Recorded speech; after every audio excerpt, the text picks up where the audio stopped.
Bonjour à tous et bienvenue dans Midi News. Je suis très heureux de vous retrouver, chers téléspectateurs, vous qui avez été très fidèles à notre soirée spéciale premier tour des élections municipales. Nous vous remercions infiniment avec Laurence Ferrier, avec toutes les équipes de CNews. Votre fidélité nous a porté première chaîne info hier pour cette spéciale élection municipale. Nous serons bien sûr au rendez-vous pour le second tour. Je t'aime, moi non plus. L'éternel refrain revient au moment des alliances classiques du second tour des municipales. La semaine d'avant, je te déteste, je t'insulte, tu es un traître, ton programme n'a rien en commun avec le mien. La semaine suivante, on va se parler, on va enterrer la hache de guerre et ensemble créer l'alternance. C'est bien ce qui se passe. Ce lundi, on a les prémices déjà. Dès cette nuit, Rachida Dati proposait à Pierre-Yves Bournazel une fusion des listes. Ce matin, elle annonce avec lui bâtir un projet d'alternance. À gauche, surtout, même combat, on s'allie pour gagner. Notre peuple, comme le disait hier Manuel Bompard, pour une nouvelle France. Voilà le résultat ce matin. À Toulouse, les listes LFI et PS vont s'allier pour contrer Jean-Luc Moudinque.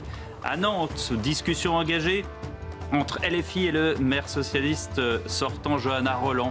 Au diable les injonctions du bureau national du PS, au diable les fausses postures. La gauche de gouvernement qui disait plus jamais la NUPES, plus jamais le nouveau Front Populaire. Ils font exactement le contraire. Et la stratégie de LFI de ratisser large sur les 35 000 communes a été payante. À Saint-Denis, cité des rois de France, à la victoire au premier tour de l'insoumis Bali Bakayoko, on ne criait pas vive la France, on ne criait pas vive la République, on criait nous sommes tous des enfants de Gaza. Alors, que vont faire les Français au second tour? Car comme nous le disions hier soir dans la spéciale, tout peut encore se jouer. Les avances, même très nettes du premier tour, peuvent se renverser. C'est une nouvelle élection qui se joue. Il reste 2500 communes. Dans ces 2500, l'enjeu se situe dans les grandes villes. Pas anodin quand on sait que les primo-accédants aux grandes métropoles deviennent généralement de futurs grands politiques. C'est ce qu'on va voir dans ce Midi News après les toutes premières informations et les toutes dernières informations avec Somaya Labidi. Bonjour Somaya. Bonjour Pierre et bonjour à tous. Suite à l'appel lancé hier par Donald Trump aux alliés, le Royaume-Uni dit travailler avec ses partenaires sur un plan viable pour rouvrir le détroit d'Ormuz. Plan qui, je cite, ne sera pas une mission de l'OTAN, précise le Premier ministre britannique Keir Starmer. En revanche, fin de non-recevoir du côté du Japon et de l'Australie. Tokyo et Canberra ont refusé d'envoyer leurs navires de guerre dans le passage bloqué par les Iraniens. Des explosions entendues à Téhéran. Tsahal a lancé une nouvelle vague de frappes sur la capitale iranienne. Des bombardements qui se poursuivent de jour comme de nuit, laissant place à de nombreux panaches de fumée noire. Des bombardements également sur les villes de Shiraz dans le sud et Tabriz situées dans le nord-ouest du pays. Et puis les Émirats arabes unis continuent d'être ciblés. Un mort à Abu Dhabi suite à la chute d'un missile sur son véhicule et reprise graduelle des vols à l'aéroport de Dubaï après une attaque de drone ayant provoqué l'incendie d'un réservoir de carburant, Pierre. Merci Somaya Labidi et bien sûr on reviendra sur toutes ces informations, notamment concernant l'Iran à la fin de cette première heure de Midi News ainsi qu'à la fin de la deuxième heure de Midi News, notamment avec Manas Chirali, sociologue, politologue spécialiste de l'Iran, avec Dora Abdelrazik, journaliste internationale CNews. J'apprends à l'instant qu'un pétrolier non iranien traverse le détroit d'Ormuz en gardant son système de traçage allumé.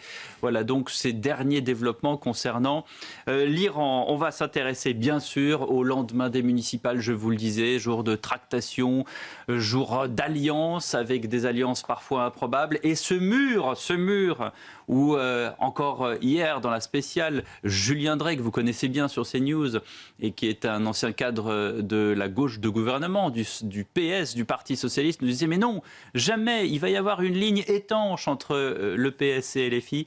Eh bien, tout est en train de changer. Aujourd'hui, on va le voir. Arnaud Benedetti est avec moi pour cette analyse. Votre premier sentiment au lendemain, c'était prévu, ces alliances qui commencent à se faire? Oui, c'était prévu parce qu'en fait, si vous voulez, le Parti socialiste et la direction du Parti socialiste avaient laissé planer une ambivalence qui ouvrait la porte à des alliances sur le terrain. Et on le voit dès ce matin, puisque dans une ville comme Toulouse, où il n'y a pas d'ailleurs de risque de rassemblement national, il y a juste un candidat sortant qui est M. Moudin, qui est centre-droit, la gauche socialiste n'hésite pas à s'allier avec LFI. Alors qu'on avait dit que non, on avait dit que plus jamais. Pour conquérir la ville. Et on voit aussi que, par exemple, à Lille, ville, alors là c'est pas les socialistes mais c'est les écologistes, vont s'allier vraisemblablement avec LFI pour essayer de conquérir la ville, cette fois-ci face aux candidats socialistes. Donc finalement rien de nouveau.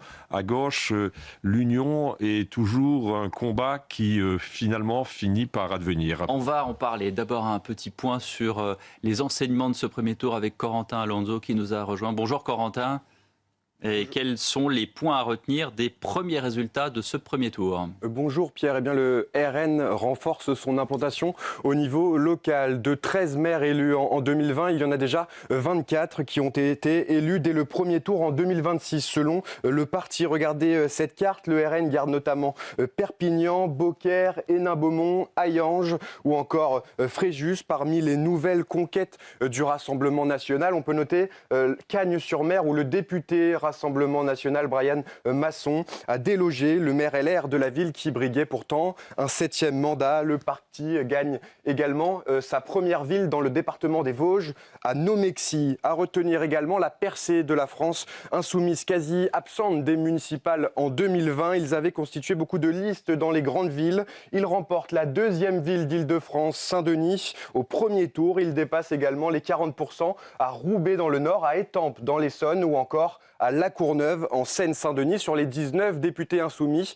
17 sont qualifiés pour le second tour. À noter enfin le score d'Édouard Philippe au Havre. Les sondages annonçaient pourtant un duel serré face au candidat communiste Jean-Paul Lecoq. Finalement, le Premier ministre et candidat à la présidentielle gagne ce premier tour avec 43,76% des voix, loin devant son principal concurrent. Enjeu important puisqu'en cas de défaite, Édouard Philippe avait déclaré qu'il ne serait plus en mesure de se déclaré candidat à l'élection présidentielle. Corentin, en ce qui concerne le second tour, il y a déjà des alliances qui sont en train de se nouer entre socialistes et insoumis. Oui, pas d'accord au niveau national entre les socialistes et les insoumis. Ça, c'est ce qu'avait déclaré Olivier Faure. Pourtant, ce matin, au niveau local, regardez, les négociations ont déjà débuté. Prenons l'exemple de Nantes, où le candidat LFI, arrivé en 3e position, William Aucan, a dans une lettre publiée ce matin sur X, écrit que des discussions ont été engagées entre son équipe et celle de la maire socialiste sortante, Johanna Roland. Discussion en vue d'un accord pour le second tour,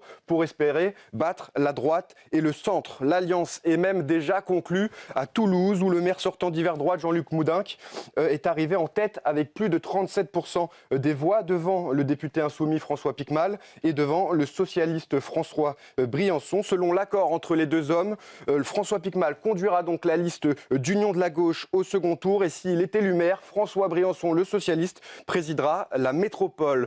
Partons à Lyon maintenant. À Lyon, ce sera un duel serré au second tour entre le maire sortant Grégory Doucet, maire écologiste soutenu par le Parti socialiste, et le candidat de la société civile, Jean-Michel Aulas. Là aussi, des négociations ont débuté avec la liste insoumise et la liste écologique et socialiste. Jean-Michel Aulas dénonce des alliances de la honte. À noter enfin, Pierre, qu'à Marseille, le maire socialiste Benoît Payan a lui refusé toute alliance avec la France insoumise. Il appelle le candidat insoumis Sébastien Delogu à se désister au second tour. Les alliances pour ce second tour, donc du 22 mars, devront être tranchées au plus tard à 18h ce mardi, dernier délai pour déposer les listes. Et oui, mardi, dernier délai. Merci beaucoup Corentin Alonso pour ces précisions utiles. Arnaud Benedetti est là, Guillaume Lagarde vient de nous rejoindre. Bonjour. Bonjour. Maître de conférence à Sciences Po, vous avez écrit Géopolitique de l'Europe, crépuscule d'une puissance. On va parler de Paris dans un instant, puisque l'enjeu parisien est très important. Mais d'abord, restons quand même sur ces alliances de la honte, comme le disait Bruno Retailleau et quelques autres élus. Les alliances où LFI va rejoindre les listes Parti socialiste. Le contre-exemple, c'est Benoît Payan. Corentin vient de le rappeler à Marseille, où Sébastien Delogu proposait ses services. Il proposait quand même 12% au premier tour. Benoît Payan rejette, pour l'instant en tout cas, cette liste. On a dit qu'il y avait une deadline jusqu'à demain. L'exemple criant peut-être, et on l'a tous vu, c'est l'élection de Bali Bagayoko. Il est le candidat de la France insoumise à Saint-Denis, près de Paris. Il est élu au premier tour à 50,8% des voix. Et comme je vous le disais dans mon édito, ça n'est pas vive la France, ça n'est pas vive la République qu'ont crié les électeurs de M. Bagayoko à Saint-Denis hier soir pour célébrer sa victoire, c'est On est tous des enfants de Gaza. Écoutez cette séquence.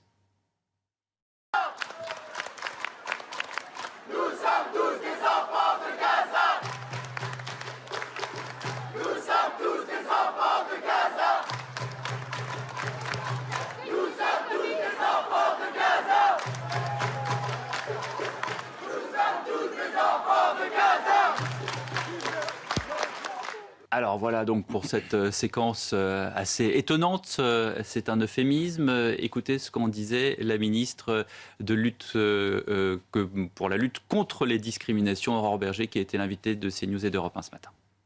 Moi, j'espère qu'il n'y a aucune ville supplémentaire, puisque malheureusement, certaines ont été remportées, une notamment en Île-de-France. Aucune ville supplémentaire n'ira à la France insoumise, parce qu'encore une fois, on est sur un parti qui ne peut pas demain présider, gouverner aux destinées d'une commune au regard de la politique qu'il entend mener, de cette conflictualisation, brutalisation et de ce qu'il fait, notamment concrètement, singulièrement sur la question de l'antisémitisme. Donc il faut que la gauche arbitre, et qu'elle arbitre maintenant et pas qu'elle fasse croire que ça ira mieux demain. Non, elle arbitre tout de suite, elle dit non tout de suite, elle rompt immédiatement, de manière à ce que LFI ne soit jamais en mesure ni de prendre une ville, ni même d'en être l'arbitre. Alors, il faut arbitrer tout de suite, Guillaume Laganne. Ce qui est étonnant, c'est que oui, on a arbitré tout de suite dans certaines villes, mais dans l'autre sens. Écoutez, alors sur ces sujets de politique intérieure où se mêlent finalement politique étrangère et enjeux nationaux, moi ce que je trouve, et là je parle sous le contrôle d'Arnaud qui connaît bien mieux ces sujets que moi-même, mais il y a vraiment un retour en France à ce qui étaient les grandes problématiques de la 4ème République. Vous savez, sous la 4ème République, la gauche française, elle avait un gros problème, c'est que pour être unie, elle devait partager en coalition le pouvoir avec le Parti communiste français. Et à l'époque, le Parti communiste français, c'était un parti que les gaullistes appelaient le parti de l'étranger parce qu'il était inféodé à Moscou, inféodé à l'URSS. Et ce qui me frappe beaucoup, c'est que cette mairie de Saint-Denis et de manière générale cette banlieue rouge était par exemple très mobilisée au début des années 50 sur le sujet de la guerre en Corée. Vous aviez un mouvement communiste qui soutenait la Corée du Nord à l'époque dans la guerre contre les forces américaines, l'ONU et la France en Corée du Sud. Et c'est vrai que cette problématique internationale, elle a après, sous la Ve République, assez largement disparu de la gauche parce que ce sont les enjeux nationaux qui l'ont emporté, sauf dans certains secteurs de l'extrême gauche. Je pense par exemple aux années 60 avec le Vietnam, qui a beaucoup mobilisé la gauche radicale, mais avec un impact local qui était assez réduit. Et là, ce qui est frappant avec l'affaire de Gaza et le conflit israélo-palestinien, c'est que désormais, il s'impose dans les agendas nationaux et jusque dans des élections qui, au fond, n'ont rien à voir avec ces enjeux internationaux, comme les élections municipales. Ouais, et ça, Arnaud Benedetti, effectivement, c'est nouveau et c'est pas nouveau. Cela dit, les problématiques du Vietnam n'étaient pas les problématiques de Gaza. Ouais, alors pour revenir à la 4ème République, d'abord les communistes sortent du gouvernement quand même en 1946, c'est un fait majeur. Et ensuite, si vous voulez, la gauche social-démocrate, la SFIO, ne s'allie pas avec le Parti communiste, elle s'allie plutôt avec le MRP pour gouverner. Donc on est vraiment, si vous voulez, à front renversé aujourd'hui, parce que finalement le Parti socialiste, pour l'instant, est en train, malgré tout, sur le terrain local, de nouer des alliances avec la France insoumise. C'est ça le Mais problème. la France insoumise a imposé ses problématiques et a imposé son agenda à toute une partie de la gauche. Vous savez, c'est un vieux principe, la révolution dévore ses propres enfants. Je rappelle que celui qui a été battu à Saint-Denis, c'est un maire socialiste, d'ailleurs assez compatible avec le macronisme dans sa façon de faire et dans ses relations avec le bloc central. Donc, en effet, aujourd'hui, si vous voulez, la stratégie de LFI, ça a été très bien documenté, c'est une stratégie qui vise en effet à aller chercher des ressources de conflictualité à travers des conflits qui se déroulent à l'étranger, notamment au Proche-Orient, pour ramener à lui tout un électorat qui est un électorat dont il considère qu'il est sensible à ce type de problématique. Et manifestement, ça a marché en Seine-Saint-Denis, en tout cas ça a marché à Saint-Denis, et ça marche ailleurs, ça marche à Roubaix. Je rappelle que M. Guiraud est à 46% à Roubaix, il est en mesure très probable de remporter une ville qui était jusqu'à présent dirigée par un maire centre-droit. Donc cette stratégie, pour l'instant, elle est payante. En tout cas, localement, elle est payante. Et elle l'était déjà aussi nationalement. Oui, et surtout, vous avez vu que la stratégie par rapport à 2020 de la France insoumise, ça a été de ratisser large. C'est-à-dire qu'on a mis un candidat quasiment, peut-être pas dans les 35 000 communes, mais en tout cas dans les communes où il y avait un enjeu. Là, Saint-Denis, bien sûr, il y en avait un. Moi, je me souviens souviens de la phrase de Manuel Bompard lorsqu'il a pris la parole hier. On n'a pas entendu Jean-Luc Mélenchon, c'est Manuel Bompard qui a pris la parole assez tôt d'ailleurs pour la France insoumise. Et il a dit « notre peuple ». Il a dit « la nouvelle France ». Il y a des mots comme ça qu'on a retenus, évidemment. Et là, quand on entend M. Bagayoko s'exprimer hier, il le dit clairement, ce sont les personnes racisées, ce sont les personnes d'une certaine communauté qui sont là pour renverser la table, qui sont là pour... Alors Aurore Berger disait, c'est une stratégie de brutalisation. C'est-à-dire que là, on renverse la table, on remet les choses dans l'ordre. Sans doute, la loi immigration de M. Darmanin, vous parliez tout à l'heure du bloc central, comme quoi l'ancien maire de Saint-Denis, celui qui a été battu hier, avait été bloc central compatible, il était socialiste, il était bloc central compatible. Là, vous avez un vote communautaire, clair, établi, avec M. Bagayoko qui annonce la couleur, qui voilà ce que je vais faire aujourd'hui de cette ville. Et comme vous l'avez dit, quelle est la phrase sur la révolution ? La révolution mange ses enfants ? Oui, la révolution dévore ses enfants. Voilà, oui. la révolution dévore ses enfants. Et c'est là, en l'occurrence, que des bastions qui étaient autrefois socialistes, autrefois encore plus avant communistes, deviennent LFI. Et comme le dit très justement, très souvent Julien Drey sur notre antenne, LFI, c'est pas la gauche, c'est LFI. C'est un logiciel qui est très très différent de la gauche républicaine. Guillaume Lagarde. Oui, moi je voudrais peut-être juste apporter un éclairage historique et une comparaison européenne. Un éclairage historique, c'est quand même très intéressant que cette victoire se soit produite à Saint-Denis, parce que si vous regardez la commune de Saint-Denis dans l'histoire longue, c'était un bastion déjà des communistes avant la Deuxième Guerre mondiale. Et rappelez-vous, avant la Deuxième Guerre mondiale, il y avait eu une forme de radicalisation au sein même du Parti communiste avec l'apparition de Jacques Doriot et le Parti populaire français qui avait été le maire emblématique de Saint-Denis avant ensuite de basculer dans la collaboration au cours de la Seconde Guerre mondiale. Mais c'était une cité, c'était une ville ouvrière. Oui, donc évidemment, absolument. C'était un bastion communiste parce que c'était une ville on avait ouvrière. déjà cette composante, si vous voulez, à la fois populaire et radicale par rapport aux portes de Paris. Le deuxième élément... C'était pas le même radicalisme. Si non, je comprends bien. C'était bien sûr... Alors, évidemment, c'était pas le même radicalisme, mais... C'était quand même, si vous voulez, c'était intéressant de voir que c'est un foyer qui fait émerger ce type de... Le deuxième élément, juste pour rebondir sur ce que disait Arnaud, c'est très intéressant la question de l'alliance entre la gauche socialiste, modérée et le Parti communiste. Parce que c'est vrai que ça ne s'est pas produit après 1947, puisque les communistes sont sortis du gouvernement, mais il faut rappeler qu'après la prise du pouvoir au sein du Parti socialiste par François Mitterrand, c'est tout l'enjeu de l'union de la gauche. Sauf que l'union de la gauche, si je peux me permettre, l'union de la gauche, ce qui est très intéressant par rapport à la situation actuelle, c'est que l'union de la gauche, c'est l'union du Parti socialiste avec un Parti communiste qui est en déclin à l'époque. Et ça va d'ailleurs précipiter le déclin du Parti communiste avec l'exercice du pouvoir. Là, au terme des élections, on a plutôt l'impression que la dynamique, elle est du côté de la gauche radicale, avec un Parti socialiste qui a un peu de mal à savoir comment émerger seul sans cette alliance. Alors, rapidement, Arnaud Belletti, non, mais je partage ce que vous dites, c'est-à-dire qu'en fin de compte, on est à front renversé par rapport aux années Mitterrand. Mitterrand avait imposé un rapport de force au Parti communiste pour étouffer le Parti communiste, parce que Mitterrand était très anticommuniste dans le fond, et il y est parvenu. Là, en l'occurrence, c'est finalement Jean-Luc Mélenchon qui est en train d'imposer un rapport de force à la gauche social-démocrate et qui progressivement est en train, vraisemblablement, de l'étouffer. Et ces élections municipales en sont, en tout cas dans ce premier tour, une des illustrations. Très rapidement, ce qui est intéressant aussi de voir, c'est que vous avez d'autres pays européens où ce type de problématique émerge. Moi, je suis quand même très frappé. Par exemple, le parti du Labour, le parti travailliste en Angleterre, M. Starmer, il est aussi très gêné par, alors pour le coup, la composante musulmane de son électorat, parce qu'elle est importante dans certaines villes du nord de l'Angleterre, qui sont des bastions du Labour. Et il y a 15 jours, il a par exemple perdu une élection au profit du parti des Verts. Les écologistes en Angleterre ont un peu repris, si vous voulez, le flambeau de la lutte sur le sujet de Gaza, sur le sujet internationaux. Et M. Starmer, donc représentant d'une gauche modérée, est là aussi en difficulté. Alors, parlons de Paris, parce qu'à Paris, vous l'avez vu, c'est Emmanuel Grégoire pour la liste socialiste qui arrive en tête dans une tentative de prolongement de la politique d'Anne Hidalgo, même si c'est un fait notoire qu'Emmanuel Grégoire et Anne Hidalgo ne s'entendent absolument pas.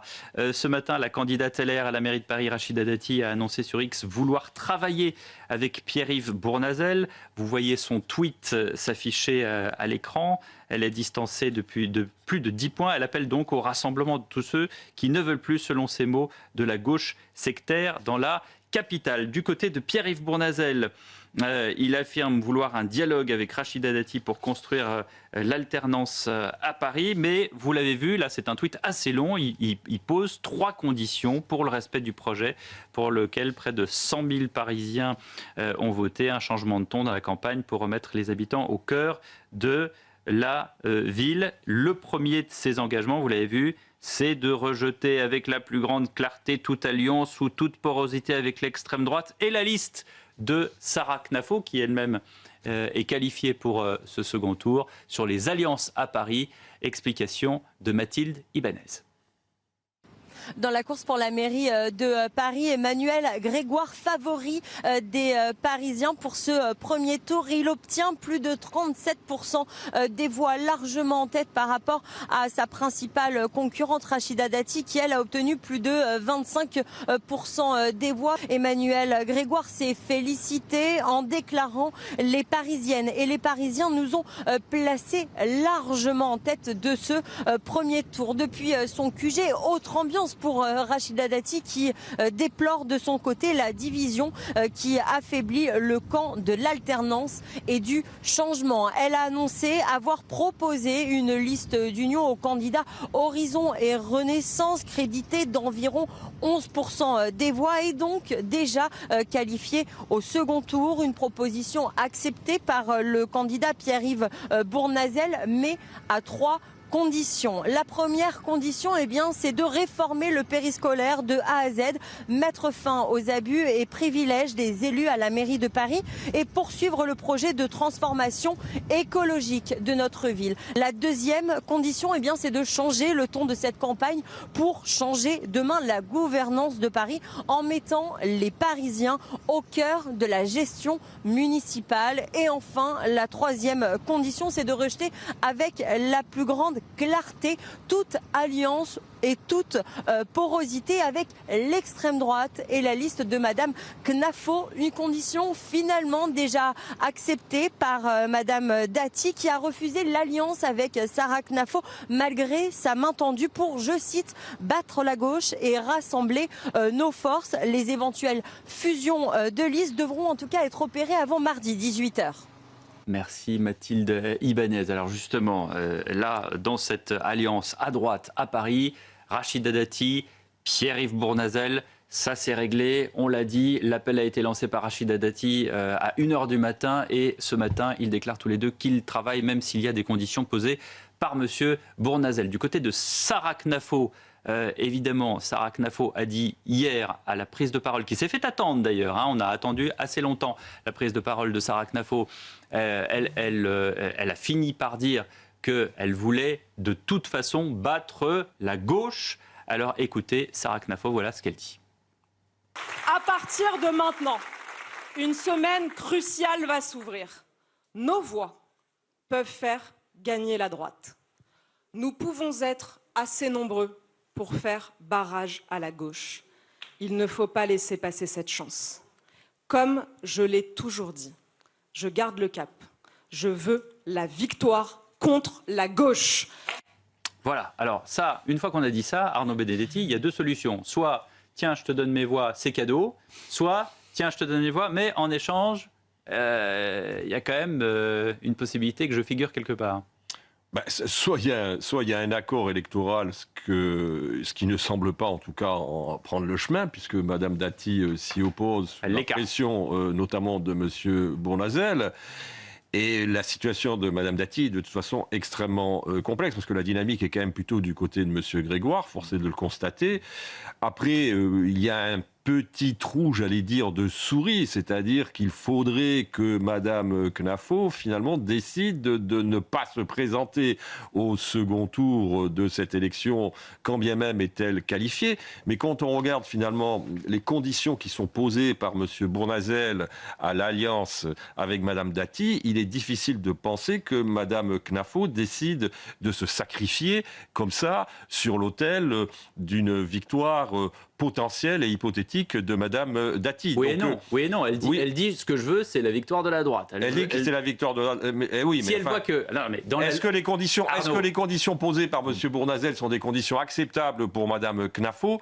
Ça me paraît à ce stade assez difficile et assez délicat. Et après, nous verrons bien. Vous avez entendu Bruno Retailleau hier qui a laissé une liberté de vote aux électeurs de LR, hein, j'entends bien de LR. Est-ce que pour battre finalement la gauche, sachant qu'on va peut-être le découvrir sur un tweet de Sophia Chikirou ce matin, Sophia Chikirou, elle attend le coup de fil d'Emmanuel Grégoire. Voilà, là où les listes de LFI arrivent en tête, la fusion avec le PS et les autres listes est possible.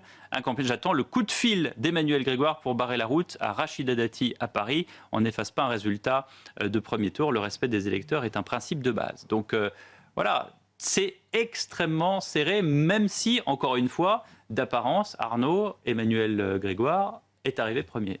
Oui, sauf que si vous voulez, la mathématique et l'addition électorale ne fait pas forcément la dynamique politique. C'est-à-dire, vous pouvez additionner d'ailleurs les voix de Mme Dati et celles de M. Bournazel. D'ailleurs, il reste quand même derrière M. Grégoire. Et ça ne veut pas dire que tout l'électorat de M. Bournazel va se reporter vers Mme Dati. Donc, encore une fois, elle est dans une... On dit 70-30 à peu près. On dit qu'il y a 30%. 70, déjà, si vous faites l'addition, vous n'êtes pas à la hauteur de M. Grégoire. Et si vous en retrancez 30%, vous êtes encore plus loin. Donc ça va être difficile. Et ce que vise M. Grégoire, il se dit tout simplement, pas d'alliance avec Mme Chikirou, tout simplement parce qu'une partie de l'électorat, peut-être de Mme Chikirou, pour faire barrage à Mme Dati, va se reporter sur la candidature de M. Grégoire. C'est le même pari d'ailleurs que fait M. Payan à Marseille. Oui. Peut-être un commentaire là-dessus, Guillaume Laganne, additionnel. Non, je pense que ça renvoie à la question que se posent beaucoup de partis européens aujourd'hui, dans tous les partis, pas dans tous les pays, mais dans quasiment tous les pays, vous avez aujourd'hui une division des droites entre des droites traditionnelles, conservatrices, modérées, qui sont un peu en perte de vitesse, et puis des droites plus radicales. Ça va de Vox jusqu'à l'AfD en Allemagne, et chaque fois, vous avez le même sujet qui revient, c'est est-ce qu'il faut l'union des droites ou pas? Donc les Italiens ont répondu positivement en s'appuyant en fait sur le parti le plus radical, c'est-à-dire, enfin en tout cas un des deux partis les plus radicaux, celui de Mme Meloni, et en Allemagne par exemple c'était le contraire. Voilà, on continue bien sûr de parler des élections municipales sur CNews. Dans un instant, nous parlerons du cas de David Guiraud à Roubaix, et puis nous parlerons de la situation au Moyen-Orient, bien sûr. À tout de suite sur CNews. Suite de Midi News, dans un instant, nous irons à Roubaix avec ce candidat LFI, David Guiraud, qui est largement en tête. Mais d'abord, toutes les informations avec Somaya Labidi. Et au 17e jour de guerre, Israël dit avoir lancé des opérations terrestres limitées contre le Hezbollah dans le sud du Liban. Objectif, renforcer une posture défensive avancée qui comprend le démantèlement de leur infrastructure, mais aussi l'élimination des terroristes opérant dans la zone.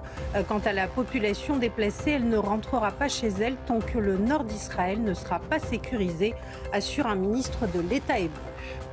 Israël qui continue d'essuyer des tirs de missiles, notamment dans la région de Rishon LeZion, où les secouristes et ambulanciers du Magen David Adom, équivalent de la Croix-Rouge, ont prodigué des soins et évacué vers l'hôpital le plus proche une femme d'une trentaine d'années, légèrement blessée, mais dans un état stable. Et puis en France, dès hier, Jordan Bardella a très vite affiché la stratégie du RN pour le second tour des municipales. Partout où le contexte local le permet, le Rassemblement national tend la main aux listes de droite sincère, aux listes indépendantes et à tous ceux qui refusent à la fois le désordre de l'extrême gauche et la dilution dans le macronisme. Merci Somaya, à tout à l'heure pour d'autres informations. Nous sommes en direct sur CNews avec Guillaume Laganne, avec Dora Abdelrazi qui nous a rejoint. Bonjour Dora, avec Manas Chirali également qui nous a rejoint. Bonjour, on va parler de l'Iran dans un instant. Arnaud Benedetti est toujours là pour parler de politique, puisque dans le Nord, je vous le disais, le député LFI David Guiraud est en tête à Roubaix avec 46,64% des voix. Au premier tour, il devance le maire sortant d'hiver droite Alexandre Garcin à 20,9. Le candidat d'hiver gauche et se place donc en position favorable. Célia Barotte est en direct de Roubaix avec Florian Doré. Célia, c'est un changement radical de politique et j'imagine peut-être qu'il y a des tractations ce matin à Roubaix. Oui, bonjour. Eh bien, pour le moment, les Roubaisiens et Roubaisiennes se remettent de cette folle soirée puisque hier, l'ambiance était très tendue ici à l'hôtel de ville de Roubaix au moment de l'annonce des résultats. Le maire sortant, Alexandre Garcin, qui a été hué, insulté par les soutiens de David Guiraud avec voilà, beaucoup d'effervescence autour du candidat de la France insoumise qui se présente pourtant sans étiquette. Pas de logo de la France insoumise sur son affiche. Il a expliqué qu'il y avait plusieurs personnes sur sa liste qui n'étaient pas forcément de la France insoumise, qu'il voulait rassembler et avant tout se donner pour cette ville qui lui tient à cœur. Pour le moment, il a refusé de s'exprimer sur notre antenne. Alexandre Garcin, de son côté, n'a pas annoncé d'alliance ou encore d'appel au rassemblement avec les autres partis, notamment les autres candidats qualifiés. Peut-être des annonces vont être données cet après-midi. En tout cas, c'est ce qui se dit dans son entourage. Alexandre Garcin qui pointe du doigt donc ce score élevé de son concurrent, de son adversaire David Guiraud. Pour lui, il y a deux visions qui s'imposent à Roubaix, celle de l'extrême gauche et celle que lui présente, c'est celle du rassemblement et de la responsabilité.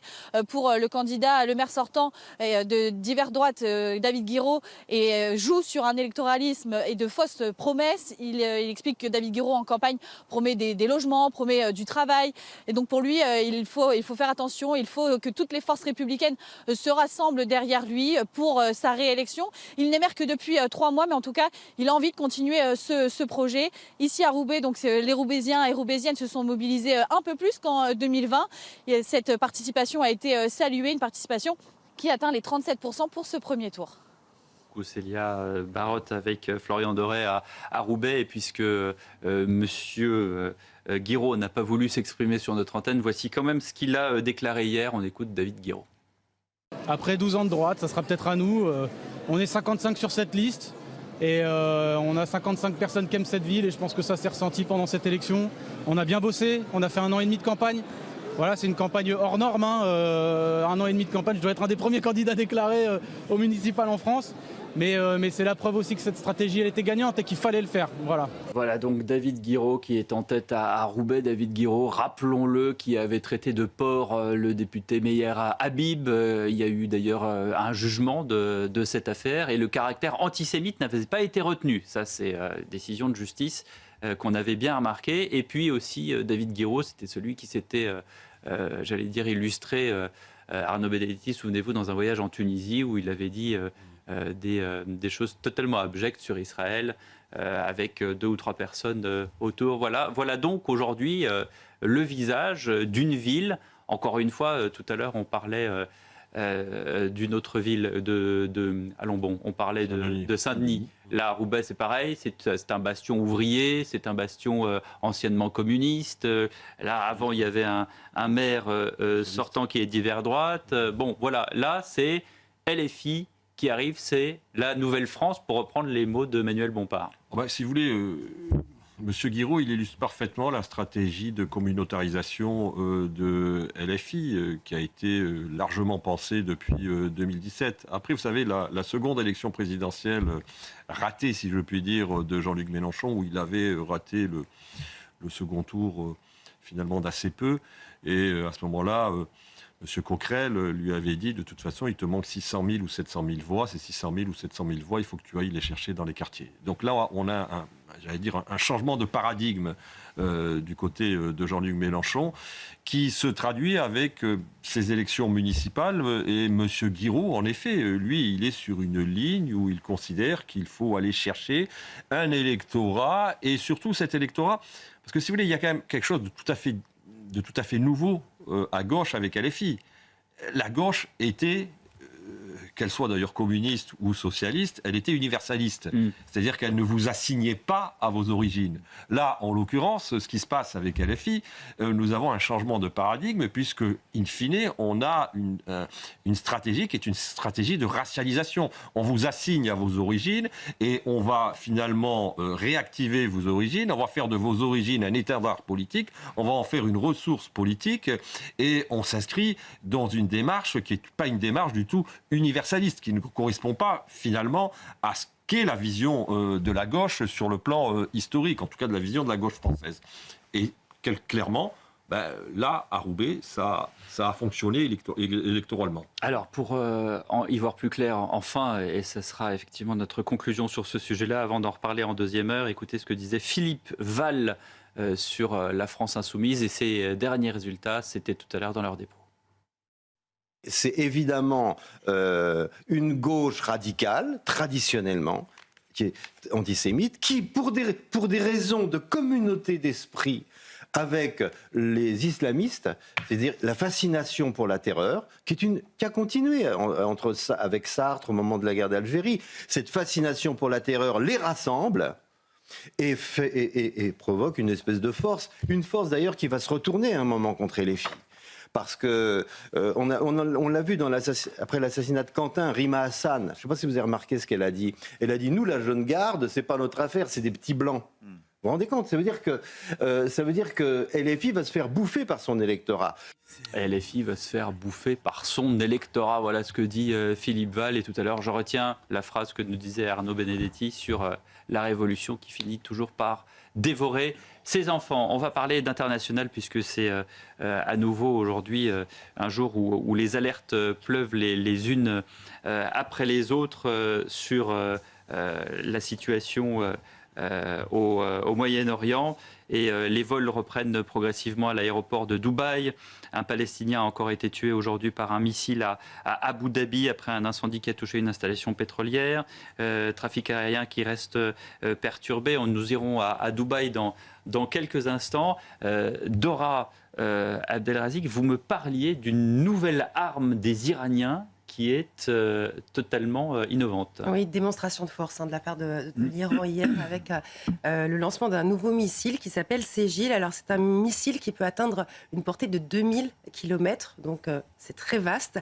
Ça va très vite puisque cette fois-ci on utilise un carburant lourd qui n'est pas liquide et la difficulté c'est vraiment de savoir la trajectoire, de prévoir justement la trajectoire de ce missile. C'est une démonstration de force par rapport aussi aux déclarations de Donald Trump qui, depuis plusieurs jours, dit qu'il a bombardé pratiquement tout l'arsenal militaire américain. Et du côté des Iraniens, on montre les muscles, tout simplement. On a utilisé pas mal de drones qui coûtent pas très cher. Et là, on sort la grosse artillerie. Madame Chirali, cette nouvelle arme, ça vous inquiète ? Écoutez, tous les drones qu'ils ont envoyés vers Israël ont été interceptés, donc leurs drones n'ont pas fonctionné. Mais ils fonctionnent moins à Dubaï. Là, vous avez vu que c'est drone Dubaï après drone. aussi On vise l'aéroport de Dubaï à chaque fois. Dubaï a manifesté que jusqu'à là profite d'une bonne défense antiaérienne, ce qui n'est pas le cas de l'Iran, parce que le ciel de l'Iran est complètement ouvert. Les drones et les avions israéliens et américains se baladent comme s'ils sont sur les Champs-Élysées, sans avoir aucun problème. Et pour 15 jours après le début de la guerre, il n'y a même pas, je ne parle pas d'avions, je parle des drones, il n'y a même pas un seul drone israélien ou américain n'a été tombé, n'a été chuté. Donc ça montre à quel point on n'est pas dans les rapports de force égaux. On est en face d'un État qui n'en est plus un.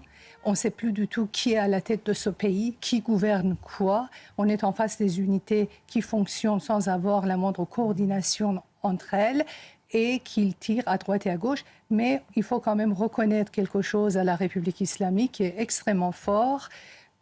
C'est que 15 jours après la guerre... 17 jours après la guerre, elle a réussi à créer une coalition contre elle de la part de tous les pays voisins avec les États-Unis et Israël. Donc, cette absence totale de stratégie, c'est quelque chose qu'on en parlait toujours. On disait qu'à la tête de ce pays, il n'y a pas des fins stratèges comme certains prétendaient l'être. Ce sont des gens qui ne savent même pas gouverner ce pays. On voit aujourd'hui qu'ils ne savent même pas faire la guerre. Alors justement, on me dit qu'on entend des explosions au Qatar, à Doha justement, et on ira sur place dès qu'on a des plus amples informations. Ma question au 17e jour de guerre, c'était, Manas Chirali, vous qui êtes en lien notamment avec la jeunesse iranienne, celle qui, souvenez-vous, et vous nous le disiez sur ce plateau et sur le plateau d'Europe 1 également, la jeunesse iranienne préfère mourir sous les bombes israéliennes et les bombes américaines que mourir sous le régime des mollahs. Cette jeunesse, qu'est-ce qu'elle vous dit ? Est-ce qu'il n'y a pas une inquiétude de l'enlisement de ce conflit. Quand on parle du conflit, pendant 3 jours, 4 jours, 5 jours, on a été en édition spéciale, toutes les chaînes, tous les médias ne parlaient que de ça. Est-ce que vous n'avez pas peur aujourd'hui, là où la couverture médiatique s'amoindrit, est-ce que vous n'avez pas peur qu'on vous oublie, que les Iraniens soient oubliés et que finalement ce régime arrive, je ne sais pas par quel moyen, à s'en sortir? Je pense qu'il est encore trop tôt pour parler de l'enlisement. Au 17e jour, comme vous l'avez bien souligné, c'est trop tôt. Après 6 mois, peut-être on peut parler de l'enlisement, mais pas après 20 jours, 10 jours, 17 jours. Le dernier message que j'ai reçu d'un jeune Iranien... Quand ? J'étais là chez vous, alors là, donc... juste en attendant dans la salle d'attente. Alors, c'était un jeune qui m'écrit... La salle d'attente, ça fait quand même un peu le docteur de Vildo. Hein, voilà. Vous venez pour une grippe. Oui, pardon, excusez-moi. Alors, donc, il m'écrit, il dit que si tu vas sur le plateau, dit qu'on soutient la guerre jusqu'à ce que ce régime tombe. Et même si tu n'as plus de nouvelles de moi, même si je mors, c'est une belle mort. Ce que j'ai reçu juste il y a quelques minutes. C'est ce que vous dites déjà depuis 17 jours. Guillaume Lagan, est-ce que c'est ça la question principale? Est-ce que cette guerre en Iran ne risque pas de s'étendre et devenir une guerre comme celle de l'Ukraine? Alors, il y a quand même une marge en termes temporels, parce que je rappelle qu'on est sur la 4e année de la guerre en Ukraine. Là, comme vous le disiez, 17 jours, c'est quand même encore très, très peu. Le bilan de cette guerre aujourd'hui, il est difficile à faire, même si effectivement on lit un peu partout c'est cette idée d'enlisement, alors qui est un peu paradoxale, parce que pour qu'il y ait un enlisement, il faut qu'il y ait une présence terrestre, une présence au sol, ce qui n'est pas le cas aujourd'hui. Pendant que vous parlez, on a à l'image ces images de Dubaï avec des explosions entendues. Hein. Voilà, on essaye bien sûr de joindre nos équipes sur place, mais vous imaginez la difficulté, évidemment, en ce moment de les joindre. En revanche, je crois que, là je partage avec Madame le constat que sur un plan purement militaire, l'Iran ne parvient pas évidemment à équilibrer le rapport de force avec les États-Unis et Israël. La domination de l'aviation de ces deux pays sur le territoire iranien est quasi totale. Et quand on regarde le bilan des frappes iraniennes, elles ont effectivement endommagé certaines capacités américaines, elles ont tué une petite dizaine de soldats américains, mais c'est sans commune mesure avec les destructions sur lesquelles d'ailleurs on a peu d'éléments, mais qui sont apparemment énormes, de l'appareil militaire iranien. Là aussi, si on regarde les choses de manière très quantitative, il y a 17 jours, les Iraniens avaient répliqué par des dizaines de frappes contre les États du Golfe lors des premières attaques israélo-américaines. Là, aujourd'hui, on est sur un volume de moins de 20 par jour, donc c'est quand même très, très réduit. Et il y a effectivement la question qui se pose de savoir si le commandement central est encore assuré, puisque donc le successeur de M. Ramenei, Mojtaba, son fils, n'est pas apparu en public, on ne connaît pas exactement son état physique. On n'est pas non plus complètement sûr que certains commandants ne prennent pas des initiatives, ce qui pourrait expliquer des frappes contre des États comme Oman ou l'Azerbaïdjan, qui n'étaient pas nécessairement les premières cibles de l'Iran. Donc en revanche, ça c'est le bilan, je dirais, militaire, qui est plutôt à l'avantage des Israélo-Américains. Maintenant, deux petits éléments que tout le monde a à l'esprit, mais qui sont aussi vrais, c'est que l'Iran arrive à pratiquer ce qu'on pourrait appeler une stratégie du faible au fort, c'est-à-dire elle utilise des drones qui sont interceptés par des systèmes beaucoup plus coûteux. Et même si ces interceptions sont réussies, elles sont quand même difficiles à tenir sur la durée pour les États du Golfe. Et puis le deuxième élément, c'est l'arme économique qui a été brandie depuis toujours, c'est-à-dire la fermeture ou la quasi-fermeture du détroit d'Ormuz, évidemment, pose la question de savoir combien de temps le monde pourra accepter une réduction de l'offre pétrolière. Et donc la logique, alors difficile de savoir ce qui va se passer, mais la logique du conflit aujourd'hui, c'est plus l'extension. Parce qu'effectivement, on voit difficilement comment les États-Unis et les États du Golfe peuvent accepter de se voir pris en otage par la fermeture du détroit d'Ormuz. Et plus généralement, là, je commente les images de Dubaï. Rappelez que Dubaï, c'est quand même un État dans les Émirats arabes unis, qui est fondé quand même sur la confiance internationale, c'est-à-dire sur les investissements étrangers. Difficile d'imaginer que ce modèle va pouvoir perdurer si la menace iranienne continue de se manifester par des tirs incessants. Oui. Mais c'est aussi la stratégie du chaos, en fait. Quand on voit toutes ces frappes sur les pays du Moyen-Orient, c'est aussi pour faire payer aux États-Unis plus cher. On sait que cette guerre coûte plus d'1 milliard de dollars chaque jour aux Américains, beaucoup moins pour les Iraniens. Et on le voit aussi avec le détroit d'Ormuz, aujourd'hui, qui est complètement fermé. Donald Trump qui appelle à l'aide, justement, plusieurs pays pour intervenir dans cette région. ça va être très difficile d'en sortir. Et on voit bien que appeler l'OTAN, c'est pas la solution, puisque certains pays comme Berlin, d'ailleurs, l'Allemagne a réagi, le Royaume-Uni a réagi en disant que ce n'est pas une guerre qui concerne l'OTAN. Donc il faudra une sorte d'alliance, en tout cas, pour essayer de trouver une solution au détroit. Ça, je pense que ça choque Manas Chirali de voir qu'il y a des gens qui disent que ça ne les concerne pas. Hein. Oui, ce qui les concerne ou ne concerne pas, c'est leur problème. De toute façon, s'ils sont inconscients de comprendre, pendant 47 ans, ils étaient inconscients de comprendre quelle est la menace, quel est le danger de la République islamique pour leur propre pays, ce n'est pas aujourd'hui qu'ils vont être conscients. Ça, on n'attend pas grand-chose de ces pays. Par contre, je voulais juste revenir sur votre parole. Je pense que les États-Unis et Israël sont largement au niveau militaire supérieur par rapport à la République islamique. Ils n'ont absolument pas besoin de l'aide internationale. Je pense que plutôt appel à l'aide internationale est un appel politique. C'est-à-dire politiquement, ils ont besoin d'avoir cette coalition derrière eux. Alors, si ça ne vient pas, ils ne vont pas céder parce qu'ils ont avancé bien plus pour pouvoir céder avant que le régime ne tombe. Et de la part de Donald Trump et d'autres déclarations des dirigeants américains ou même israéliens, on entend cette volonté d'aller jusqu'au bout. Parce qu'on ne peut pas laisser une République islamique à moitié comme elle est maintenant. Si la guerre se termine sur rien, c'est-à-dire sans tomber ce régime, les premières victimes, ce sont les Iraniens. La République islamique va se venger d'abord de ces 200 000 jeunes qui sont dans les prisons, qui sont dans des situations totalement inhumaines. Personne n'en parle, mais le problème, c'est que la guerre finit d'abord, ce sont eux qui vont être exécutés pour se venger. Parce que la République islamique était parfaitement consciente que les Iraniens ne l'ont pas soutenue. Et ça, il faut qu'ils fassent payer aux Iraniens. D'abord, ils ne le cachent pas. D'ailleurs, ils le disent systématiquement. Venez dans les rues, on va faire encore pire que les 8 et 9 janvier. Et ils reconnaissent ouvertement des massacres qu'ils ont commis pendant ces 2 jours. Alors, on a évoqué évidemment le coût de cette guerre. Et avant de parler du coût de la guerre, Pauline Trefzer se trouve à Dubaï. Pauline, bonjour. Avec à nouveau des explosions aux Émirats Arabes Unis ce matin. Oui, tout à fait, Pierre. Une personne a été tuée à Abu Dhabi ce matin dans le quartier d'Al-Baya suite à la chute d'un missile sur son véhicule. Nous n'avons pas plus d'informations pour le moment. La communication du gouvernement reste minime. Et puis, vous avez vu ces images. Cette nuit, un important incendie s'est déclaré près de l'aéroport de Dubaï. Un drone s'est écrasé sur un réservoir de carburant. Aucun blessé n'est à déplorer selon les autorités. Et les vols reprennent peu à peu, mais le trafic aérien reste ici très perturbé. Et parallèlement, les infrastructures pétrolières sont toujours visées. Un drone a frappé la zone pétrolière près du port de Fujairah, alors qu'on sait que ce port est un véritable hub pétrolier sur le Golfe, car il permet d'exporter du pétrole sans passer par le détroit d'Ormuz. Les activités ont été stoppées quelques heures. Aujourd'hui, elles ont depuis repris. Les Émirats Arabes Unis restent le pays le plus attaqué par l'Iran. Depuis ce matin, les défenses aériennes ont indiqué avoir intercepté 6 missiles balistiques et 21 drones. Merci beaucoup. Situation très tendue à Doha et à Dubaï. Merci beaucoup Pauline Trefzer avec Stéphanie Rouquier. On parlait du coût de la guerre, on en parle tout de suite.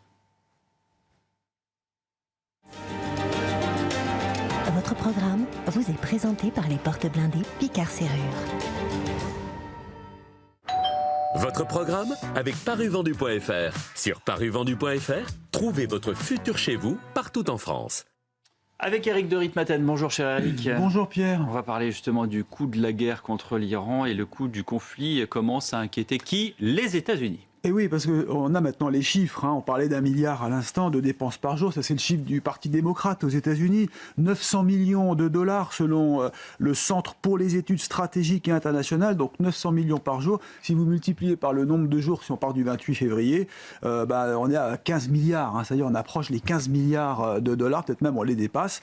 Pour vous donner une idée, j'ai calculé que ça faisait l'équivalent de 180 avions de chasse F-35. 180, vous voyez, équipés. Donc c'est quand même pas négligeable négligeable. Et ce coût, 15 milliards, il est pour 50% en dépenses de munitions, bombes, missiles, intercepteurs, et le reste en logistique. Donc oui, ça aura un impact sur la vie des Américains, dit-on aux États-Unis, et même si Donald Trump rappelle que c'est le prix à payer pour la paix. Mais il faut ajouter à tout cela les impacts qui sont liés au ralentissement économique, dû au coût de l'énergie. Le pétrole, on est actuellement à $103 le baril, donc vous voyez, ça fluctue un peu au-dessus de 100. On était à $70 avant le conflit. Il y a aussi la hausse du prix de l'essence aux États-Unis. Et ça, c'est très important. Plus 24% quand même de hausse pour le gallon, c'est 3,8 litres.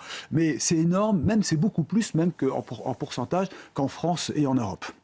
Et il faut aussi ajouter qu'il y a l'appel à l'aide lancé par Donald Trump pour défendre le détroit d'Ormuz. Alors ça, c'est l'info nouvelle. C'est pour ça qu'on en parle, parce que ça devient compliqué. La France dit, non, nous, on veut bien intervenir, mais on a une position défensive seulement. Donc pour l'instant, pas question d'escorter des pétroliers. La France est même prête à le faire, mais quand la phase intense du conflit sera terminée, donc c'est ce que dit Emmanuel Macron. C'est un peu la même position pour les autres pays. Vous avez la Chine, la Corée du Sud qui pour l'instant préfèrent attendre. Le Royaume-Uni quand même qui a annoncé tout à l'heure qu'il était prêt à étudier une protection du détroit d'Ormuz, mais sans se lancer dans un conflit trop large. Donc vous voyez, c'est quand même un peu ambigu. Et puis le Japon, là, qui a une position très simple. Nous, on ne veut plus participer à aucune guerre. C'est dans notre constitution depuis l'engagement de 1947. Il ne faut pas l'oublier. Rappelez-vous Hiroshima. Alors, accélérer la production de missiles, c'est aussi un point qui est important. Aujourd'hui, la question se pose aux États-Unis parce qu'ils ont déjà dépensé 5 milliards 600 millions de dollars en munitions pour les premiers jours du conflit. Et donc, il faut un budget supplémentaire qui sera demandé au Congrès. Quant aux entreprises du secteur de la défense, aux États-Unis, elles sont sollicitées à partir d'aujourd'hui pour accélérer les productions parce que la demande dépasse désormais l'offre disponible. Donc, vous voyez, on peut dire, à une période charnière. Merci beaucoup, Éric de Ritmaten. Votre programme vous a été présenté par les portes blindées Picard Serrure. C'était votre programme avec parivendu.fr. Sur parivendu.fr, trouvez votre futur chez vous partout en France. Allez, restez avec nous dans un instant, la suite de Midi News et une nouvelle grande page municipale. À tout de suite. Suite de Midi News et nous irons bien sûr pour les enjeux des municipales à Nantes, nous irons à Marseille, nous irons à Toulouse, mais d'abord les principales informations avec Somaya Labidi. Et à la une de l'actualité, Pierre, Nicolas Sarkozy de retour devant la justice dans le cadre cette fois du procès en appel de l'affaire du financement libyen présumé de la campagne de 2007. En première instance, l'ex-chef de l'État avait été condamné à 5 ans de prison ferme. Il sera fixé sur son sort le 3 juin prochain. Au 17e jour de guerre, les Émirats arabes unis continuent d'être ciblés. Un homme tué à Abu Dhabi suite à la chute d'un missile sur son véhicule et reprise graduelle des vols à l'aéroport de Dubaï après une attaque de drone ayant provoqué l'incendie d'un réservoir de carburant.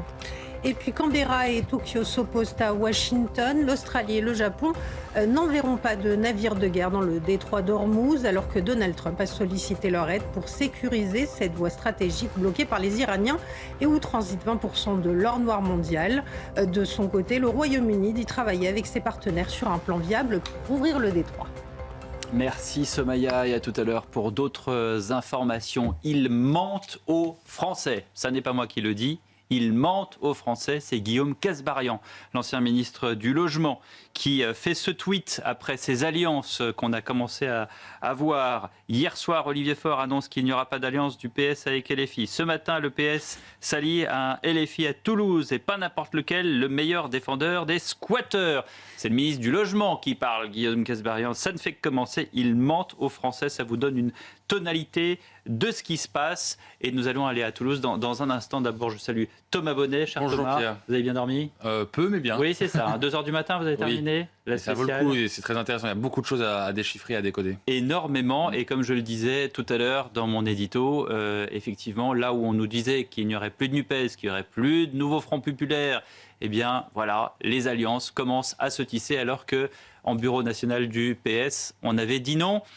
Le seul contre-exemple, c'est peut-être à Marseille. Nous verrons ça tout à l'heure. Je salue également Vincent Arbarétier qui est là. Et on parlera tout à l'heure de politique internationale avec vous, direction Toulouse, où nous rejoignons Clara Le Nagar avec Jean-Luc Thomas. Clara, pour ce second tour des élections à Toulouse, 3 listes qualifiées. Le maire sortant d'hiver droite, Jean-Luc Moudinque, celle de l'insoumis François Piquemal et le socialiste François Briançon. Quel est l'état Clara, des dernières discussions. Bien depuis ce matin, il n'y a plus que 2 listes. Il y a eu une longue réunion cette nuit entre la liste LFI et la liste du PS pour présenter une candidature commune au second tour. Il faut savoir que la vraie surprise ici, c'est le score du candidat insoumis et aussi député François Piquemal avec 27,56% des voix. Alors que tout au long de la campagne, François Briançon, le socialiste, était donné deuxième.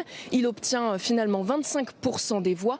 Le candidat LFI François Piquemal a su principalement mobiliser la jeunesse. Ce matin, lors d'une conférence de presse, il y a eu officiellement un accord de gouvernance entre les listes LFI et PS. Plusieurs colistiers de la liste Union de gauche ont déjà annoncé qu'ils ne voulaient pas participer à cette alliance, car en cas de victoire, François Piquemal deviendra le maire de Toulouse et le candidat socialiste président de la métropole.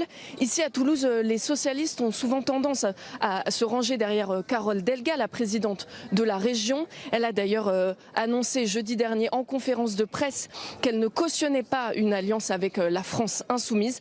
La question reste donc de savoir si les électeurs socialistes vont se ranger de son côté ou non. Enfin, le maire sortant, Jean-Luc Moudenc, avec 37,23% des voix, a 10 points d'avance sur François Piquemal, mais c'est une marge insuffisante.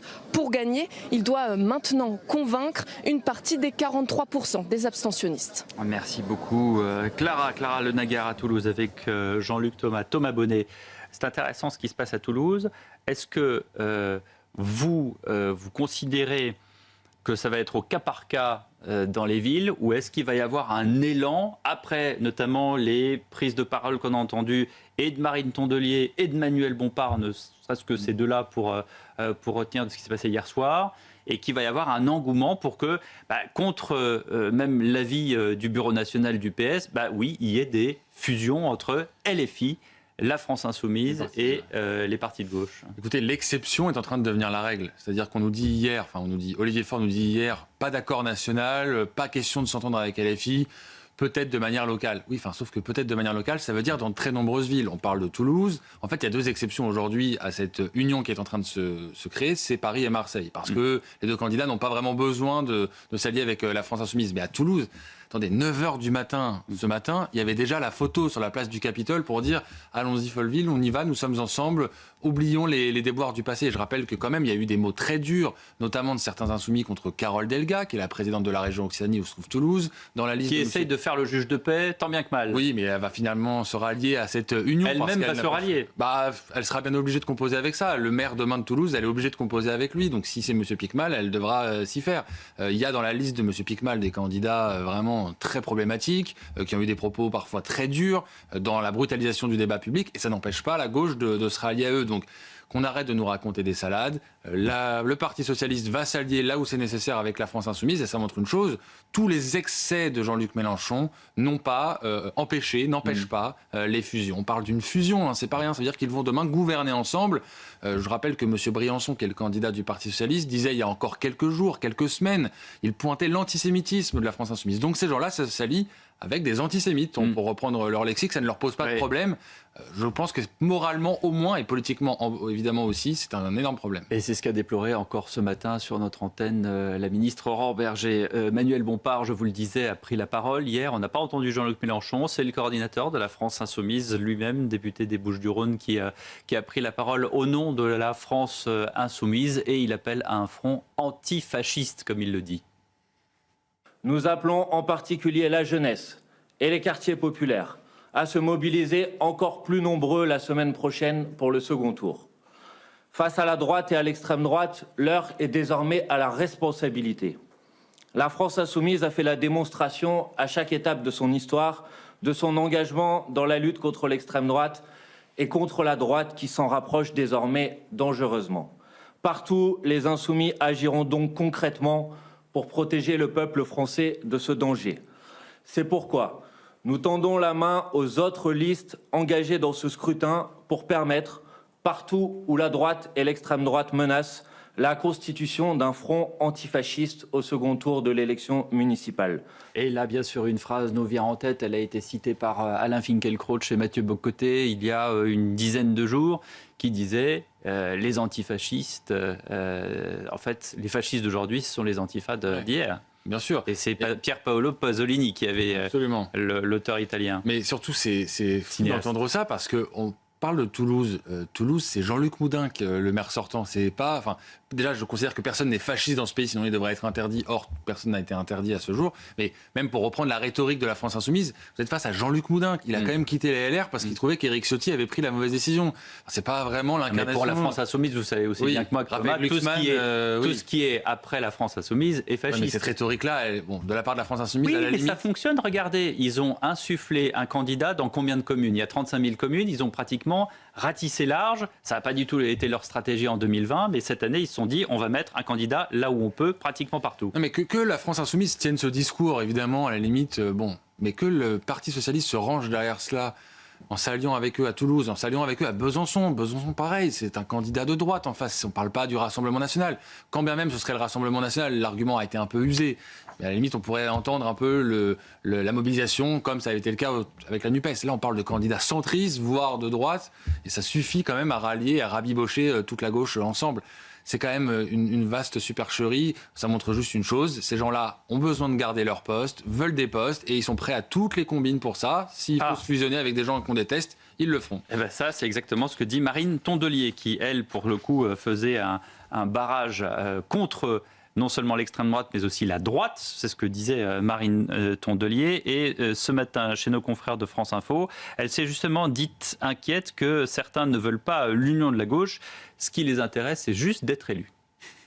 Je suis plutôt rassurée, même si je sais qu'une deuxième élection commence aujourd'hui. Et c'est pour ça que je suis inquiète de voir chacun aller faire pas nous, mais aller faire le malin sur sa chaîne pour dire je parle plus à tout le reste de la gauche parce que moi tout seul c'est bien. En fait, il y a des gens qui à gauche aspirent à être les rois du cimetière. Ils s'en foutent qu'on perde des villes. Ils s'en foutent qu'il y ait des gens précaires qui se retrouvent face à des mairies de droite et qui, quand ils ont déjà des départements de droite et un pays de droite, ça ne les intéresse pas. Ce qui les intéresse, c'est qu'il y ait la gauche en ruine, mais qui soit le chef de la ruine. Bon, qu'est-ce qu'on y retient de ce discours ? On y retient que la gauche arrive toujours à s'entendre à la fin, à chaque fois. C'est-à-dire qu'on aurait pensé, pendant la campagne des Européennes, je vous rappelle, qui était quand même très violente, où Rima Hassan, par exemple, a quand même brutalisé là aussi le débat sur la question de Gaza, avec Raphaël Glucksmann qui a été pris pour cible. Bon, à la fin, on a eu la NUPES. De la même manière, vous avez eu Jean-Luc Mélenchon qui, il n'y a pas plus tard que 10 jours, ironisait sur la prononciation des noms de famille de Jeffrey Epstein ou de Raphaël Glucksmann. Finalement, la gauche, à la fin, il va quand même retourner à la soupe. Donc, ça pose une question. Et évidemment, on est obligé de faire le jeu des comparaisons. On se dit, à droite, c'est pas possible qu'il y ait encore autant de réticence à s'unir quand on voit la capacité de la gauche à le faire. Et je note aussi quand même, et c'est à mon avis le cœur du sujet, parce qu'on parle du PS face au dilemme des alliances. En fait, aujourd'hui, la dynamique, elle est pour la France insoumise. C'est eux qui sont le moteur idéologique. Ce sont les faiseurs de rois, ce sont les faiseurs de maires. Faiseurs de maire, et c'est même le cœur idéologique, c'est eux qui imposent les thèmes dans le débat, c'est eux qui imposent le tempo de la campagne politique à gauche, donc c'est difficile de faire sans eux, même s'il faut pondérer un peu l'analyse qui consiste à dire que LFI a fait une percée électorale. En fait, quand vous regardez ville par ville, leurs scores sont nettement inférieurs à ceux des européennes ou de la présidentielle de 2022. Donc il y a quand même aussi un recul du vote LFI, même si c'est difficile à entendre aujourd'hui parce qu'ils gagnent des villes. Dans les faits, ils font de moins bons résultats qu'en 2024, par exemple. Sur les faiseurs de droit, ce qui est intéressant, c'est le fait que peut-être que l'électorat d'LFI est assez différent du PS et des Verts. Et notamment, ils visent les jeunes. Et les jeunes aujourd'hui, quand vous regardez les 5, 6, 8 dernières années, en fait, la gauche est incarnée par Jean-Luc Mélenchon. C'est-à-dire que le Parti socialiste, souvenez-vous, on a tous eu cet épisode dans notre vie de journaliste politique où on se souvient que Jean-Christophe Cambadélis ferme Solferino. Donc il a le dernier à avoir les clés, il ferme la porte. Il n'y a plus de Solferino. Le PS n'existe plus. Les Verts ont connu des soubresauts. Un coup, ça a été Europe Écologie. Un coup, ensuite, il y a eu des affaires aussi chez les Verts, etc. Et pendant ce temps-là, Jean-Luc Mélenchon occupe le terrain. Donc, pour, j'allais dire, les jeunes qui peut-être viennent d'avoir leur carte d'électeur, il y a eu un vote jeune pour LFI, ce qui explique aussi ces scores. Et quand vous regardez sur quoi se fait cette cimentation politique de LFI, comment ils arrivent à réunir sous le même vote les jeunes diplômés déclassés des grandes métropoles, les banlieues communautarisées. Comment ils arrivent à cimenter tout ça? C'est en parlant des questions internationales. C'est sur ça aujourd'hui que se cimente le vote pour la France Insoumise. D'ailleurs, vous avez vu cette image à Saint-Denis, à peine élu, dans l'hôtel de ville de Saint-Denis, on scande, les militants scandent, nous sommes tous des enfants de Gaza. C'est ça aujourd'hui le ciment idéologique et politique de la France Insoumise. Ils ont beau jeu de dire on va rendre la cantine scolaire gratuite, c'est pas ça le moteur du vote. Le moteur du vote, c'est la situation internationale et d'essayer de... Parce que quand on dit nous sommes tous des enfants de Gaza, c'est en fait une sorte de victimisation par procuration, parce qu'ils ne sont pas des enfants de Gaza. Et on a passé la séquence. Mais ils essayent justement de se placer eux-mêmes comme les opprimés face à des oppresseurs, et c'est ce ressort-là, cette revanche-là qui est usée par LFI. Alors, partons à Nantes, puisque les discussions sont en cours entre la maire sortante Johanna Rolland et les Insoumis pour un accord, là aussi, en vue du second tour. Il y a la droite qui est incarnée par Foulques Chombard de l'Auve. Nous rejoignons Augustin Donadieu avec Éloi Rochebrun. Augustin, qu'est-ce que vous pouvez nous dire ce matin? Où en sont les fameuses discussions? Eh bien, les discussions continuent ici à Nantes, dans les Pays de la Loire, Pierre, puisqu'hier, il y a eu un petit séisme politique ici. Pourquoi? Puisque quand on regarde les chiffres, Johanna Rolland, la maire PS de la mairie de Nantes, a récolté 35,24% des voix. Juste derrière, vous avez, comme vous venez de le dire, Foulques Chombard de l'Auve, qui lui réunit 33,77% des voix. Et en troisième position, qualifié pour le second tour, le candidat de la France Insoumise, William Ocante, qui réunit 11,2% des voix. Donc vous l'avez compris, dimanche prochain, il pourrait bel et bien y avoir une triangulaire qui pourrait faire perdre la mairie de Nantes à la gauche qui tient Nantes depuis maintenant 37 ans, depuis 1989. La seule solution pour Johanna Rolland pour briguer un troisième mandat, eh bien, c'est de s'associer avec la liste de la France Insoumise, d'appeler les électeurs de LFI à voter pour elle. Sauf que, souvenez-vous, hier soir, le premier secrétaire du Parti Socialiste, eh bien, a demandé à ce qu'il n'y ait aucune alliance nationale entre le Parti Socialiste et la France Insoumise. Résultat, Johanna Rolland a appelé, je cite, l'ensemble des gauches écologistes et humanistes à se rassembler. On lui a demandé si elle appelait les électeurs de la France Insoumise. Elle a répété l'ensemble des gauches écologistes et humanistes. Alors, pour l'heure, les discussions, elles sont toujours en cours. Le candidat de la France Insoumise, lui, a conditionné son retrait du second tour des municipales à 3 conditions. Les conditions, c'est que la proposition, ça serait de constituer un front antifasciste avec le Parti Socialiste. Également, aucun accord avec le macronisme. Et troisième proposition, enfin, c'est le respect du résultat du premier tour à gauche. En d'autres termes, cela veut dire que le candidat de la France Insoumise veut obtenir des sièges au conseil municipal de Nantes. Les discussions sont âpres et ils ont jusqu'à mardi pour se mettre d'accord. Date butoir des dépôts de listes en préfecture. Et ce que je peux vous dire, selon nos calcul, c'est que si la gauche s'allie avec la France Insoumise, alors au second tour, elle pourrait récolter plus de 53% des voix. À droite, ça serait 46. Résultat, la mairie resterait à gauche. En revanche, si la gauche, le PS, n'arrive pas à se mettre d'accord avec la France Insoumise, alors là, il tomberait à un petit peu plus de 42% des voix contre 46 pour la droite. Et là, la droite récupérerait la mairie de Nantes, une première depuis 1989. Merci beaucoup Augustin Donadieu avec Éloi Rochebrun. Là aussi c'est un calcul calculatoire, j'allais dire. On a l'impression d'être à la virgule près et tout peut basculer dans un sens ou dans un autre. Thomas Bonnet. On a l'impression quand même qu'au moins à Nantes, Johanna Rolland fait un peu semblant de ne pas vouloir s'entendre trop vite avec la France Insoumise. Je rappelle qu'elle est quand même la numéro 2 du Parti Socialiste. Ça ferait mauvais genre dès le lendemain, 10h du matin, de s'allier avec William Ocante de la France Insoumise. Je pense, c'est mon pari, je peux peut-être me tromper, je serai peut-être démenti, je pense qu'à la fin, il y aura un accord politique parce que le risque pour Johanna Rolland, c'est de ne pas être réélue à la tête de la ville de Nantes. Il y a un risque réel. Je crois qu'elle voudra minimiser ce risque. S'il faut donner 2-3 gages au parti de Jean-Luc Mélenchon, elle le fera. C'est comme ça, c'est dans l'ADN, malgré ce que dit Olivier Faure, comme l'a dit Augustin Donadieu, malgré ce que dit également François Hollande. On écoute l'ancien président. Compte tenu de ce qu'ont été les positions. Je ne parle pas des militants de la France Insoumise ou des électeurs de la France Insoumise, mais des dirigeants, et en particulier le premier d'entre eux. Je pense, moi je ne veux pas leur donner de consignes, ce n'est pas mon rôle, mais l'avis que je peux formuler, c'est dire là où nous ne sommes pas en capacité de l'emporter, là où la France insoumise est en tête, eh ben la meilleure des solutions, c'est soit le retrait, soit le maintien. On ne fait pas d'alliance et on mobilise tous les électeurs qui veulent faire gagner la gauche. Et on dit aux électeurs qui ont voté insoumis au premier tour, avec des niveaux qui ne sont d'ailleurs pas très élevés, bah, écoutez, venez préserver la conduite d'une politique à gauche. On a du mal à savoir si les paroles de François Hollande sont sincères. C'est-à-dire que est-ce que le président tient quand même à sauver ce qui existe encore d'une gauche, comme on disait, de gouvernement?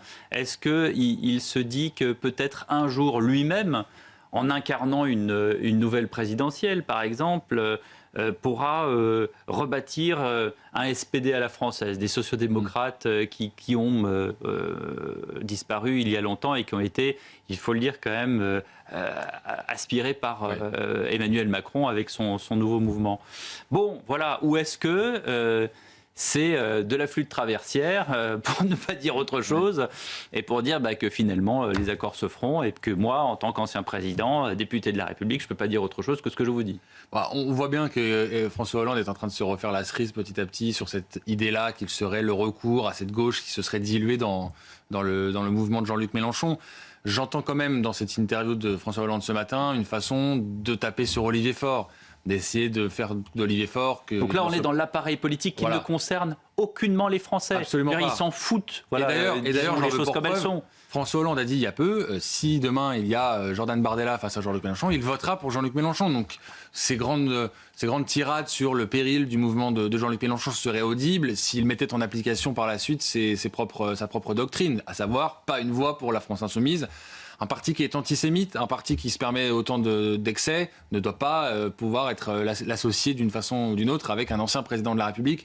De surcroît, un président de la République qui a affronté une vague d'attentats islamistes sans précédent en France. Quand vous voyez aujourd'hui de quelle manière la France insoumise fraye avec la mouvance islamiste, je trouve que c'est déshonorant pour François Hollande que de frayer lui aussi à son tour avec le parti de Jean-Luc Mélenchon. Ouais, j'apprends que des explosions sont entendues au-dessus de Jérusalem après la détection de missiles. Ça, c'est évidemment le dôme de fer qui s'est mis en marche, mais on le rappelle, les débris qui tombent ensuite peuvent carrément détruire des habitations, des appartements, blesser des gens. Et évidemment, on y reviendra tout à l'heure dans notre page internationale. On essaye de joindre bien sûr Félix Perolaz qui est à Marseille. Là, c'est le contre-exemple. C'est Benoît Payan qui a refusé les voix et l'alliance avec Sébastien Delogu de la France Insoumise, qui est à une douzaine de pourcents, c'est ça, oui, 12% des voix, qui est donc qualifié au second tour et qui rêvait d'une alliance avec Benoît Payan, alors qu'ils ont quand même eu des mots pendant la campagne, l'un et l'autre, qui étaient... C'est ça qui est fou, c'est-à-dire qu'ils se passent leur temps à s'insulter, et à la fin ils se disent, bon, on peut se rabibocher. Alors, je trouve que Benoît Payan a plutôt la bonne réaction, en disant, attendez, vous pouvez pas me taper dessus du matin au soir pendant 3 mois, et puis après venir dans mes bras demander l'accueil, limite j'allais dire l'asile politique. Non mais c'est ça, on enterre assez vite l'âge de guerre, c'est ce que je disais tout à l'heure dans mon édito, et les Français ne seront peut-être pas dupes pour le second tour, et c'est pour ça qu'une nouvelle élection, évidemment, est carrément envisageable pour le second tour. Félix Perolaz, vous êtes à Marseille, est-ce que la droite peut gagner au second tour ? Eh bien, déjà très gros score de Franck Alizio, le candidat RN à 35,02%. Il était en tractage dans un marché ce matin à la rencontre des Marseillais et il se disait très confiant pour la suite. Il tend la main aux électeurs de Martine Vassal, la candidate LR Renaissance Horizon, qui s'est également qualifiée au second tour avec un peu plus de 12%. Mais du côté de la candidate, aucun communiqué, silence total. Alors dans son entourage, on nous dit qu'elle devrait prendre la parole aujourd'hui ou demain, on ne sait pas. Peut-être un désistement ou un maintien, tout reste encore à décider. Et puis de l'autre côté de l'échiquier politique, Benoît Payan, qui est arrivé en tête de ce premier tour des municipales, a déposé sa candidature à la préfecture. Il a donc refusé la main tendue par Sébastien Delogu pour le deuxième tour des municipales ici à Marseille. Merci beaucoup Félix Perolaz avec Coralie Aubertier, puisqu'on parle de Benoît Payan. Écoutons le maire sortant qui dit cette semaine entrer dans le plus grand combat que cette ville ait jamais connu. Nous entrons cette semaine dans le plus grand combat que cette ville n'ait jamais connu face au Rassemblement national. Face à ça, il faut de l'union, de la clarté. Les Marseillaises et les Marseillais, dimanche prochain, n'ont plus que 2 choix. Soit le choix d'une ville qui continue à rester unie, qui continue de se relever, qui continue à briller, soit le choix de tomber entre les mains de ceux qui divisent, qui fracturent, qui nous divisent en fonction de nos couleurs de peau, de nos lieux de naissance, de nos religions, de nos âges, de l'endroit où on habite. Moi, je ne veux pas de ça pour Marseille. Voilà, Benoît Payan qui est talonné par Franck Alizio du Rassemblement national qui lui tend la main à tout ce qui peut faire gagner Marseille. Écoutons Franck Alizio. Encore une fois, je tends la main, j'envisage tout ce qui peut faire gagner Marseille. Moi, je sais que mon projet, il rassemble 2 Marseillais sur 3. Donc, y compris, il peut faire parler également... il peut parler également à Martine Vassal et à d'autres personnes autour d'elle. Thomas Bonnet, les candidats ont jusqu'à quand précisément? Demain à quelle heure? À 18h. C'est demain 18h. Mardi 18h. Voilà. Et après, ça ne dort après... pas beaucoup en ce moment dans les états-majors politiques. Ouais. Ça discute toute la nuit, ça passe des accords locaux, ça échange. Vous avez vu, il y a déjà des communiqués, on en voit sur Twitter pour faire monter la pression et un peu et essayer que l'autre... Et je posais la question parce que là, je voyais Franck Alizio, on a vu Benoît Payan qui dresse un mur face à Sébastien Delogu. Je me suis dit, mais peut-être que j'ai l'esprit, comme chaque journaliste politique un peu mal tourné, mais je me dis que peut-être que d'ici demain 18h, il peut encore changer d'avis. Non, je crois que Benoît Payan a fait de l'inscription de sa liste, du dépôt de sa liste assez tôt ce matin, un acte politique pour dire voilà, on ne frayera pas. Il ne changera plus d'avis. Ça, on est pratiquement sûr. Ce serait presque limite dévastateur aujourd'hui de revenir sur l'engagement qu'il vient de prendre. Donc non, je ne crois pas. En revanche, la question, ce sera évidemment le maintien ou non de Martine Vassal. On se dirige plutôt vers un maintien, mais bon, candidat des LR et de Renaissance. Je pense que la plupart des électeurs de Martine Vassal sont plus proches de Franck Alizio que de Benoît Payan, mais après, vous avez, elle est soutenue par Renaissance. Vous posez la question à Gabriel Attal, je pense que lui, en revanche, est sans doute plus proche de Benoît Payan que de Franck Alizio. Mais juste un mot sur les arguments employés d'autant que, alors Gabriel Attal, plus proche de Benoît Payan que de Franck Alizio, d'autant que Benoît Payan n'a pas voulu d'alliance avec Delogu. Absolument, donc ça facilite, on va dire, le ralliement des macronistes, évidemment. Mais un mot sur les arguments qu'a employé le maire sortant de Marseille, quand même, parce qu'il dit nous sommes face à un péril, bon, c'est un peu toujours les mêmes choses. Hier, je crois qu'il a parlé de proto-fascistes. Enfin, on en est là aujourd'hui dans le débat public, dans le débat politique, et il dit on ne veut pas des gens qui viendraient diviser Marseille, diviser les gens selon où ils habitent, etc. Mais se rend-il compte de la ville à laquelle dont il est maire? C'est-à-dire c'est une ville déjà gagnée, déjà gangrénée par les divisions, la fracturation.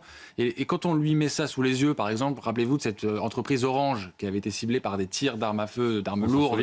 Qui avait dû déménager. Qui a dû déménager. Certains salariés étaient en gilet pare-balles pour aller travailler. Enfin, c'est lunaire. Quand on mettait ça sous les yeux de Benoît Payan, il disait arrêtez de faire du Marseille bashing. Donc vous voyez, c'est lui demain qui veut essayer d'apaiser, dit-il, cette ville. Non, il participe par son Il y en a inaction. qui disent que c'est le brainwashing, d'autres qui disent que c'est le Marseille bashing. C'est un peu la même idée. Et ça beaucoup dit quelque chose sur la proximité d'ailleurs entre Emmanuel Macron et Benoît Payan. Je crois que Benoît Payan aurait tort d'ignorer totalement l'aspiration des Marseillais, des Français, mais surtout mais aussi des Marseillais, à vivre en sécurité, ce qui est la première des libertés. Et quand on est maire de la deuxième ville de France, on doit mettre le paquet, surtout à Marseille. Marseille, c'est une situation qu'on connaît. Allez, on se quitte quelques instants dans Midi News. On revient juste après, et notamment pour évoquer la situation internationale. À tout de suite. 14h30, les dernières informations avec Somaya Labidi. Et on commence par Nicolas Sarkozy, de retour devant la justice dans le cadre cette fois du procès en appel de l'affaire du financement libyen présumé de la campagne de 2007. En première instance, l'ex-chef de l'État avait été condamné à 5 ans de prison ferme. Il sera fixé sur son sort le 3 juin prochain. Donald Trump affirme avoir des discussions avec l'Iran, discussions pour lesquelles les mollahs ne sont pas tout à fait prêts, dit-il, et sans en dévoiler le contenu. Le président américain en a également profité pour rappeler que le pays a été, je cite, décimé par les frappes américano-israéliennes. Et justement, suite à l'appel lancé hier par Donald Trump aux alliés, le Royaume-Uni dit travailler avec ses partenaires sur un plan viable pour ouvrir le détroit d'Ormuz, plan qui, je cite, ne sera pas une mission de l'OTAN, précise le Premier ministre britannique Keir Starmer. En revanche, fin de non-recevoir du côté du Japon et de l'Australie, Tokyo et Canberra ont refusé d'envoyer leurs navires de guerre dans le passage bloqué par les Iraniens.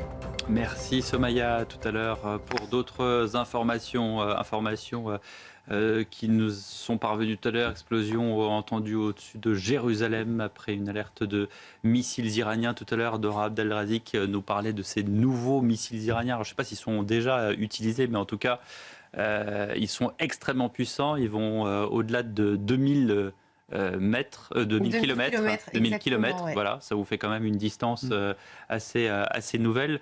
Vincent Arbaretier, on parlait à l'instant de ce plan anglais pour le détroit d'Ormuz. Est-ce que vous pensez que ça va aboutir à quelque chose ?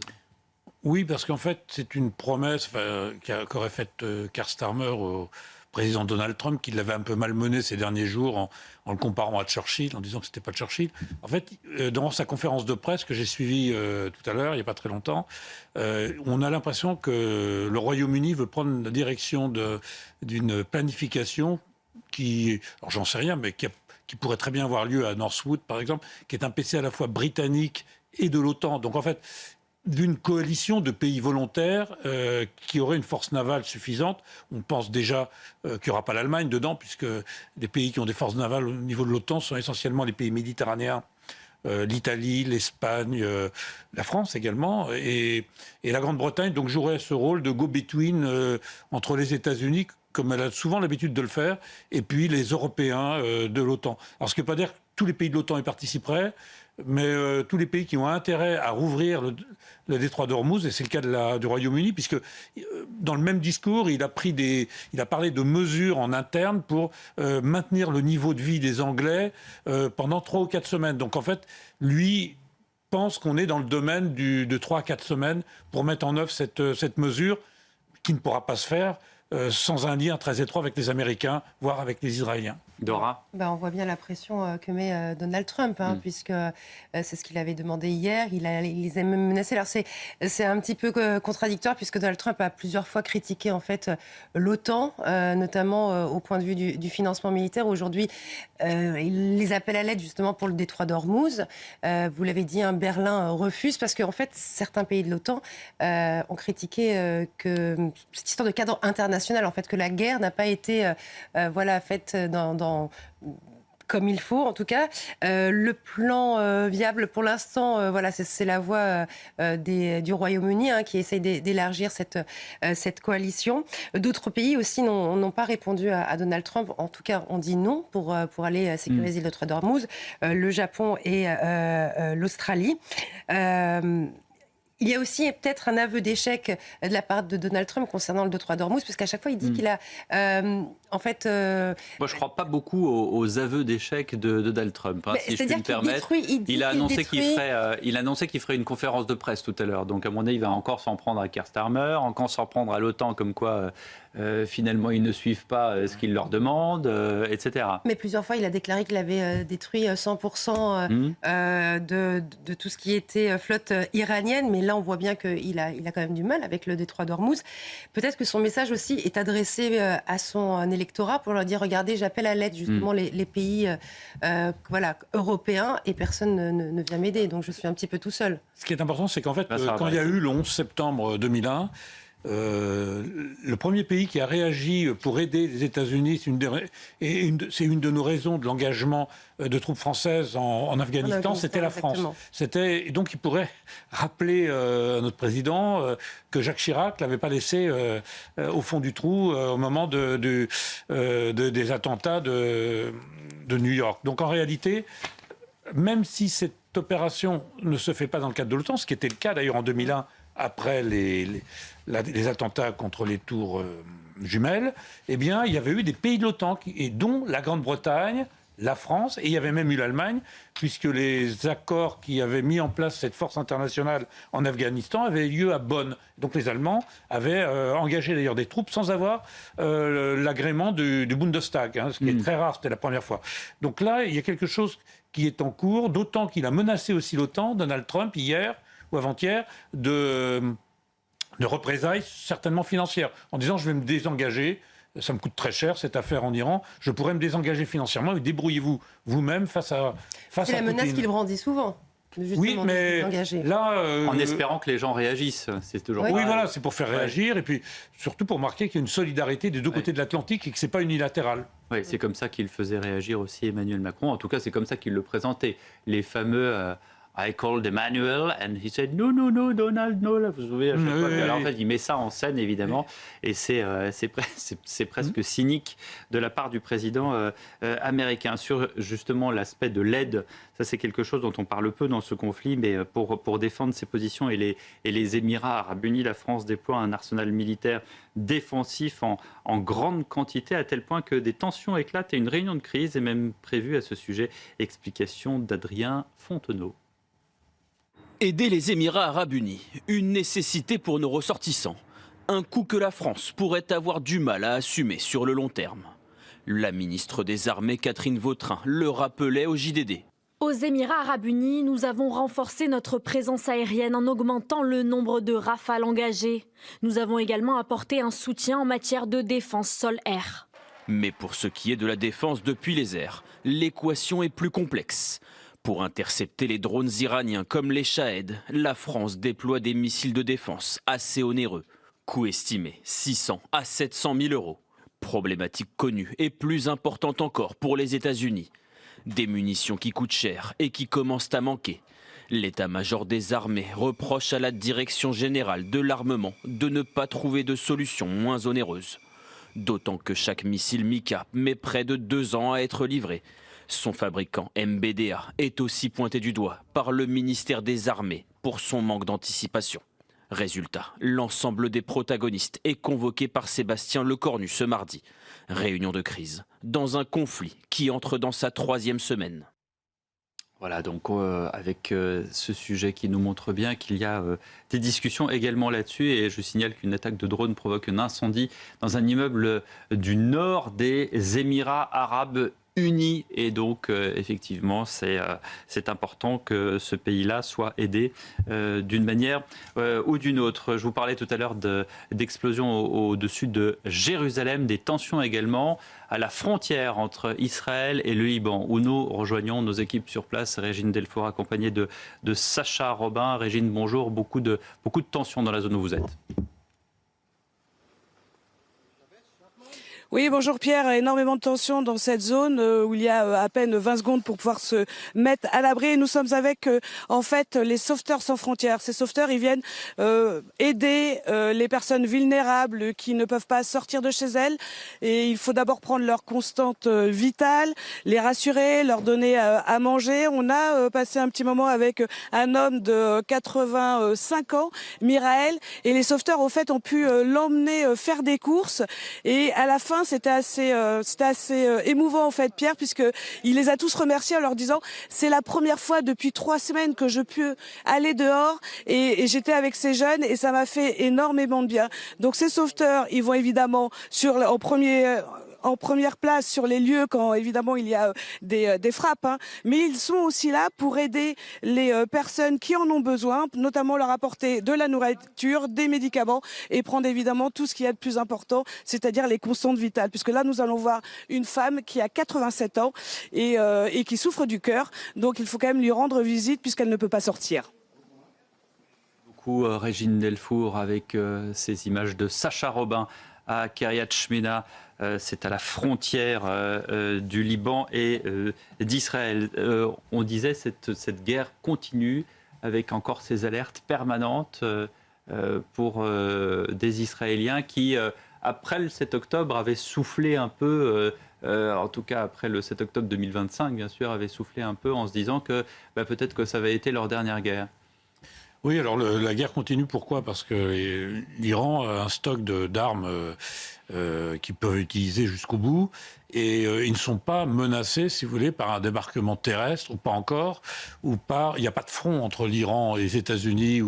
Donc en réalité, c'est une guerre à distance, par des missiles, alors soit tirés par le Hezbollah, soit tirés directement à partir d'Iran. Et c'est une guerre de harcèlement, et qui se fait non pas sur des objectifs militaires, comme le font ou essaient de le faire les États-Unis et Israël, mais sur des objectifs civils qui visent à faire craquer l'opinion publique israélienne, même si elle est très cohérente et très, très forte, et puis surtout l'opinion publique des pays du Golfe. Donc c'est la guerre que mène l'Iran, c'est une guerre contre la population, de manière à ce que ça ait évidemment un impact sur les décideurs israéliens, américains. Mais ils ne veulent pas se rendre, les Iraniens, pour autant, même si leur situation n'est pas très bonne et plutôt mauvaise d'ailleurs. Oui, c'est là j'allais dire, les zones d'ombre. C'est-à-dire qu'on ne sait toujours pas, en fait. C'est un régime, ça a été souvent dit sur votre plateau par des spécialistes, c'est un régime millénariste qui se voit très bien finir dans une espèce d'apocalypse. Je parle des mollahs, je ne parle pas de la population. Et donc, ils sont prêts à aller jusqu'au bout. Et à la limite, même s'il y avait, je dis au pire, une explosion nucléaire au-dessus de l'Iran, ça ferait leur but. Parce qu'on a beau dire qu'ils sont intéressés par l'argent, c'est vrai, quoi qu'ils n'ont, ils envoient leurs enfants à l'étranger, mais eux sont sur place. Et ils sont quand même, c'est un régime religieux qui ne croit pas en la résurrection, mais qui croit en l'arrivée de l'imam caché après une destruction du monde. Donc, si vous voulez, c'est ça leur philosophie, leur stratégie. C'est de faire durer au maximum en espérant que ça se termine mal. Et que ce soit pour eux, mais surtout aussi pour les autres autour. C'est-à-dire que l'embrasement ne leur fait absolument pas peur. C'est un embrasement qui fait partie de leur calcul stratégique. Ouais. Et comme me le rapporte Michel Fayad, que vous entendez souvent ici, même sur ce plateau et sur d'autres, sur CNews, Mojtaba Rahman a nommé Mohsen Rezai, qui est un ancien commandeur des gardiens de la Révolution, comme son conseiller militaire. Donc ça veut dire que même s'il est blessé, même s'il est, selon certaines sources, défiguré, il a un conseiller militaire qui, sans doute, Dora Abdelrazik, est là pour diriger les forces, en tout cas ce qui reste des forces iraniennes. Il continue à agir. On le voit avec des pluies de drones qui s'abattent sur Israël, notamment. Donc, c'est ce que je disais tout à l'heure, c'est la stratégie du chaos, mettre vraiment le chaos dans la région. Ça les sert, puisqu'ils veulent faire durer le conflit le plus longtemps possible, contrairement aux Américains ou aux Israéliens, d'ailleurs, qui ont commencé à envoyer des troupes au sol aujourd'hui dans cette fameuse zone tampon, vraiment au sud de la frontière israélienne, pour essayer de déloger le plus possible les membres du Hezbollah qui, malheureusement, se cachent aussi parmi les civils, et on assiste après à cette situation humanitaire catastrophique au Liban. Voilà ce qu'on pouvait dire sur la page internationale. On va revenir au municipal à Paris, puisque ça vous concerne évidemment. Vous avez été, d'ailleurs, Thomas Bonnet, la participation à ces municipales n'a pas été gigantesque par rapport à 2014. Oui, parce que 2020, c'était évidemment particulier. C'était le Covid. Après, il faut regarder par ville, vous avez des grandes disparités entre la participation dans les métropoles et dans les zones rurales. À Nantes, par exemple, on est beaucoup allé voter. Bien sûr, à Paris aussi, d'une certaine manière, la participation était plus haute qu'espérée. Donc, il faut voir un peu, faut essayer de discerner un peu cette participation. On a expliqué hier, vous l'avez fait brillamment, notamment dans votre édition spéciale, pourquoi certains électeurs, notamment dans les zones rurales, sont moins allés voter. La question de la parité sur les listes qui a réduit le nombre de listes, le panachage qui est désormais interdit. Il y a eu combien où il n'y avait qu'une seule liste, 60% 60%, et dans 93% des communes, il n'y avait qu'un seul tour. Donc effectivement, ça limite le choix. On peut comprendre que certains de nos concitoyens n'aient pas eu envie d'aller voter, même si on est un peu obligé de dire, c'est un peu une lapalissade à chaque fois, de dire aller voter, c'est quand même un moment important, un moment sacré en démocratie. Alors, l'actualité à Paris, c'est 37,98 pour Emmanuel Grégoire, qui est donc devant, Rachida Dati 25,46. Donc il y a, et on l'a su dès la nuit dernière, où Rachida Dati a dit disait qu'elle allait travailler avec Pierre-Yves Bournazel. Ça a été, acté ce matin. On va voir les tweets d'ailleurs des uns et des autres. De Rachida Dati peut-être d'abord, nous allons travailler avec Pierre-Yves Bournazel à un projet d'alternance. C'est l'avis des Parisiennes et des Parisiens pendant les 6 prochaines années qui est en jeu. Nous devons réussir l'alternance. C'est important de s'attacher à chaque mot, Thomas Bonnet. C'est la vie pendant les 6 prochaines années qui est en jeu. Ça veut dire d'une certaine manière, elle l'a dit d'ailleurs à l'antenne de CNews, c'est que si la droite ne gagne pas maintenant, c'est fini. C'est-à-dire que ça sera la reconduction de la gauche et pour de longues décennies. Oui, là, elle dit 6 ans. En réalité, ce sera plus parce qu'on sait très bien que la stratégie de la gauche à Paris, pas qu'à Paris, mais à Paris particulièrement, c'est d'augmenter le taux de logements sociaux dans la ville. 60 000, je crois. 60 000, l'idée c'est d'arriver à 40%, si ce n'est plus. Parfois certains plaident pour même encore plus. Et on sait que la conséquence de cela, c'est la création d'une population paupérisée qui ensuite devient un socle électoral pour la gauche. Donc la fenêtre d'opportunité, elle est maintenant, elle est cette semaine, elle est dimanche soir pour la droite. Alors, dans les reports de voix, c'est intéressant parce que Pierre-Yves Bournazel, dans l'électorat, ce qu'on nous dit, les informations qu'on a, c'est que vous avez environ 2/3 des électeurs de Pierre-Yves Bournazel qui pourraient rallier Rachida Dati, puis 1/3 qui serait plutôt du côté d'Emmanuel Grégoire. Et ça se vérifie même dans sa liste. Donc, arithmétiquement, c'est pas simple. Et c'est pas fait du tout pour Rachida Dati, qui va devoir aussi compter sur possiblement le désistement de Sarah Knafo. C'est ça aujourd'hui la question qui va se poser. Est-ce que Sarah Knafo se maintient ou pas ? Si elle se maintient, ça va devenir compliqué pour Rachida Dati. On le saura en tout cas avant demain 18h. C'est ça, c'est la fameuse deadline. Et voyez, en regardant ce qu'a écrit Pierre-Yves Bournazel dans son tweet, qui est plus complet, puisqu'il y a 3 comment dirais-je, préalable à toute discussion. Et le premier, puisque vous en parliez, Thomas Bonnet, c'est de rejeter avec la plus grande clarté toute alliance et toute porosité avec la liste de Sarah Knafo. Alors comment est-ce qu'on se sort de cette situation? En tout cas, comment est-ce que Rachida Dati peut sortir de cette situation avec cette épée de Damoclès qui est le premier préalable de Pierre-Yves Bournazel? Écoutez, visiblement, elle a fait son choix, Rachida Dati, dans la communication qui est la sienne depuis hier soir maintenant. Elle privilégie clairement le fait de se rapprocher de Pierre-Yves Bournazel au détriment du rapprochement avec Sarah Knafo. La question maintenant, c'est encore une fois, est-ce que les électeurs de Sarah Knafo, est-ce que Sarah Knafo elle-même vont appeler à se mobiliser pour que Rachida Dati gagne à Paris? Mais qu'est-ce qu'ils auront en échange? Vous voyez, là, on va encore entrer dans les tractations. Peut-être un peu plus secrète celle-là, parce qu'en apparence, il ne faut pas donner l'image qu'il y ait une fusion ou une alliance, mais il va falloir évidemment un rapprochement. En fait, sans ce rapprochement, c'est pas possible de gagner à Paris. Déjà que le ballottage est assez défavorable pour Rachida Dati, on voit que là, désormais, il va falloir mettre toutes les forces de droite au sens large derrière la même étiquette, et donc la sienne. Ça veut dire qu'en gros, Rachida Dati, elle laisse faire. Elle se dit, d'eux-mêmes, les électeurs de Sarah Knafo vont voter pour moi plutôt que pour Emmanuel Grégoire. Quelle est la probabilité que il n'y a pas vraiment de probabilité que les électeurs de Sarah Knafo votent pour Emmanuel Grégoire? Non, ça c'est... Est-ce qu'il y a une probabilité en revanche que les électeurs de Sarah Knafo ne votent pas? Oui, ils peuvent tout à fait s'abstenir. Ils peuvent aussi revoter pour Sarah Knafo si elle se maintient. Ils peuvent vouloir à nouveau... Mais dans l'hypothèse où elle ne se maintient pas? Dans l'hypothèse où elle ne se maintient pas, on imagine que parmi les 10% de Sarah Knafo, vous avez quand même une grande partie qui va à Rachida Dati. Pas forcément l'intégralité. Mettons au moins 80-90% des électeurs qui se mobilisent pour faire gagner la droite. Donc après, plus que Bournazel, voilà. Oui, probablement. Après, vous dites Rachida Dati laisse faire. Je pense que c'est pas vraiment propre au personnage. Je pense que Rachida Dati, au contraire, depuis hier soir, elle est au combat. Elle laisse faire, attention. En apparence. Thomas, il y a le on et le off. Je peux vous dire qu'en coulisses, elle discute, elle fait tout, et Rachida Dati fera tout. Je pense que son téléphone, là, il est déjà déchargé, plusieurs fois. Il est permanence branché. Elle fera tout jusqu'à dimanche 20h. Pour réunir toutes les conditions pour l'emporter à Paris. Et donc, on peut compter sur son sens politique pour essayer de réunir les conditions. Est-ce que ce sera suffisant? On ne peut pas le dire aujourd'hui.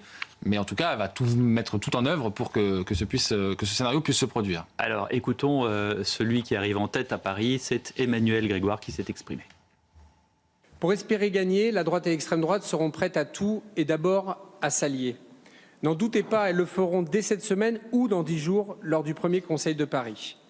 Face à la droite extrémisée prête à se corrompre avec l'extrême droite, seule la liste que je conduis peut l'emporter. Face à ce danger bien réel, nous sommes le seul rempart. Voilà, ça c'est dans la sémantique Thomas Bonnet, c'est le danger. Le danger. C'est un danger, donc comme il y a un danger, il faut voter pour moi. Oui, et c'est intéressant parce que quand vous entendez les arguments des électeurs, notamment, ou des colistiers, quel est ce danger dont il parle en permanence, ce péril fasciste? En fait, qu'est-ce que concrètement ça pourrait signifier? En fait, ils vous disent, c'est les subventions aux associations. Quand on voit la gabegie financière à Paris, on se dit qu'effectivement, ce ne serait pas forcément malvenu que de couper certaines des subventions. Et puis l'autre chose, c'est le droit des étrangers. De la même manière, on voit que Paris aussi a des manques de ce point de vue-là et qu'en effet, il y a sans doute une politique différente à mener. Mais c'est intéressant que ce soit autour de ces deux arguments, de ces deux mesures que se construit cette rhétorique du péril fasciste qui menacerait la ville de Paris. On a bien compris que Rachida Dati ne tend pas la main à Sarah Knafo. Elle va sans doute s'allier avec Pierre-Yves Bournazel. on en revient toujours à la même chose. C'est comme à Toulouse, c'est comme à Besançon. Rachida Dati n'est pas un péril fasciste. Et personne dans ce pays n'est un péril fasciste parmi les candidats qui concourent légalement, rappelons-le, aux élections. Alors on a vu qu'effectivement Benoît Payan, et vous m'avez confirmé que ce serait définitif, ne tendrait pas la main à LFI. Pour l'instant, c'est LFI qui tend la main à Emmanuel Grégoire par ce tweet de Sophia Chikirou. J'attends le coup de fil d'Emmanuel Grégoire. Alors, est-ce qu'Emmanuel Grégoire va faire comme Benoît Payan en disant non, moi je pactise pas avec la France insoumise? Je pense qu'en l'occurrence, à Paris et à Marseille, les situations sont similaires. C'est-à-dire que les candidats de la gauche classique, pour dire simple, les candidats socialistes, n'ont pas vraiment besoin des voix, en tout cas du ralliement officiel de la France insoumise. Et au contraire même, ça pourrait leur nuire. C'est-à-dire que quand même, ils se sont construits, ils se sont bâtis aussi idéologiquement en rupture avec la France insoumise.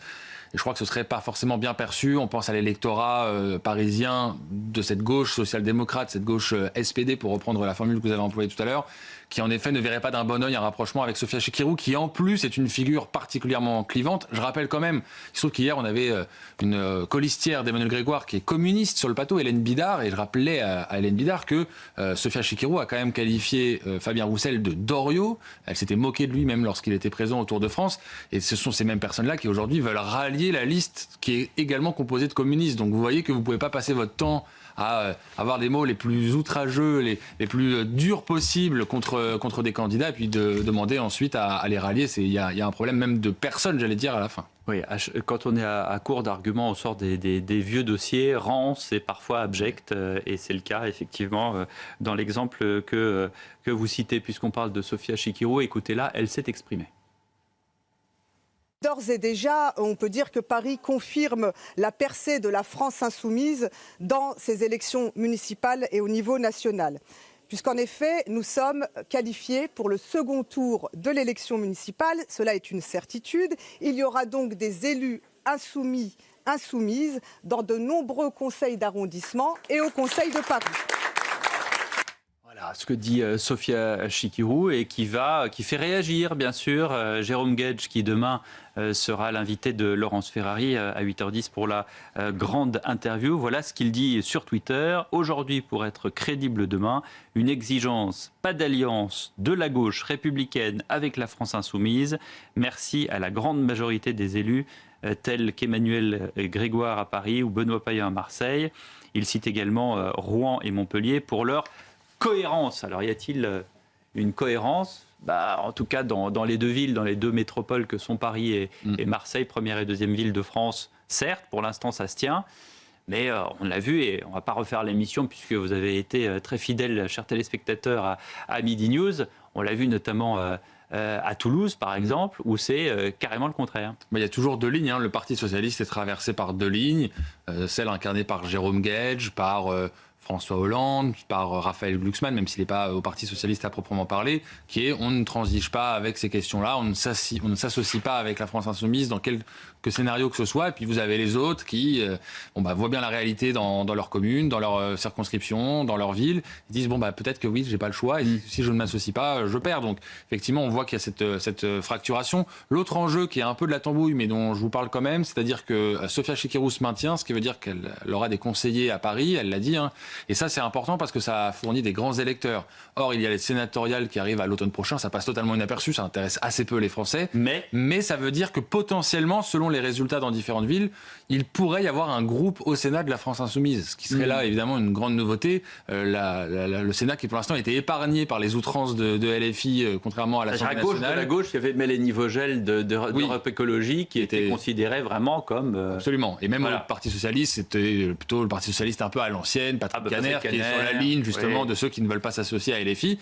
On n'est pas à l'abri totalement qu'il y ait un groupe de la France insoumise, tout comme d'ailleurs un groupe du Rassemblement national, ce qui serait là aussi une nouveauté, qui serait en adéquation finalement avec les votes des Français. Alors, on n'a plus le temps de l'écouter, mais Aurore Berger ce matin parlait d'un choix mortifère entre le RN et LFI. Elle appelle le bloc central à l'union. C'est vrai que le bloc central, ça a été le grand absent de cette élection. On l'a dit, y compris dans votre édition hier jusqu'à tard dans la nuit. J'ai entendu Aurore Berger ce matin. En effet, on sait très bien contre qui elle est, Madame Berger. On sait très bien contre qui se battent les macronistes. Mais qui sait aujourd'hui pourquoi ils sont en quoi ils sont-ils favorables ? En tout cas sur les municipales. Oui. Ouais. Quelles sont les idées qu'ils ont défendues dans ces municipales ? Quels sont les projets qu'ils défendent ? En fait, c'est ça la vraie question. C'est-à-dire qu'ils ne peuvent pas en permanence être contre tout le monde, critiquer les alliances, être l'arbitre des élégances de qui a le droit de s'allier avec qui et ne rien proposer, parce que c'est de ça finalement dont il est question. Ils ont peut-être été échaudés par 2024, est-ce que ce qu'on leur reproche encore aujourd'hui? Bien sûr, mais en tout cas manque d'ancrage local du parti présidentiel, plus absence d'idées fortes mises en avant dans le débat, et ça fait cette déroute qu'on a connue hier. Merci beaucoup Thomas Bonnet, merci beaucoup à toutes les équipes de Midi News, merci de votre fidélité. L'information continue sur CNews avec Élodie Huchard et 120 minutes, à tout de suite.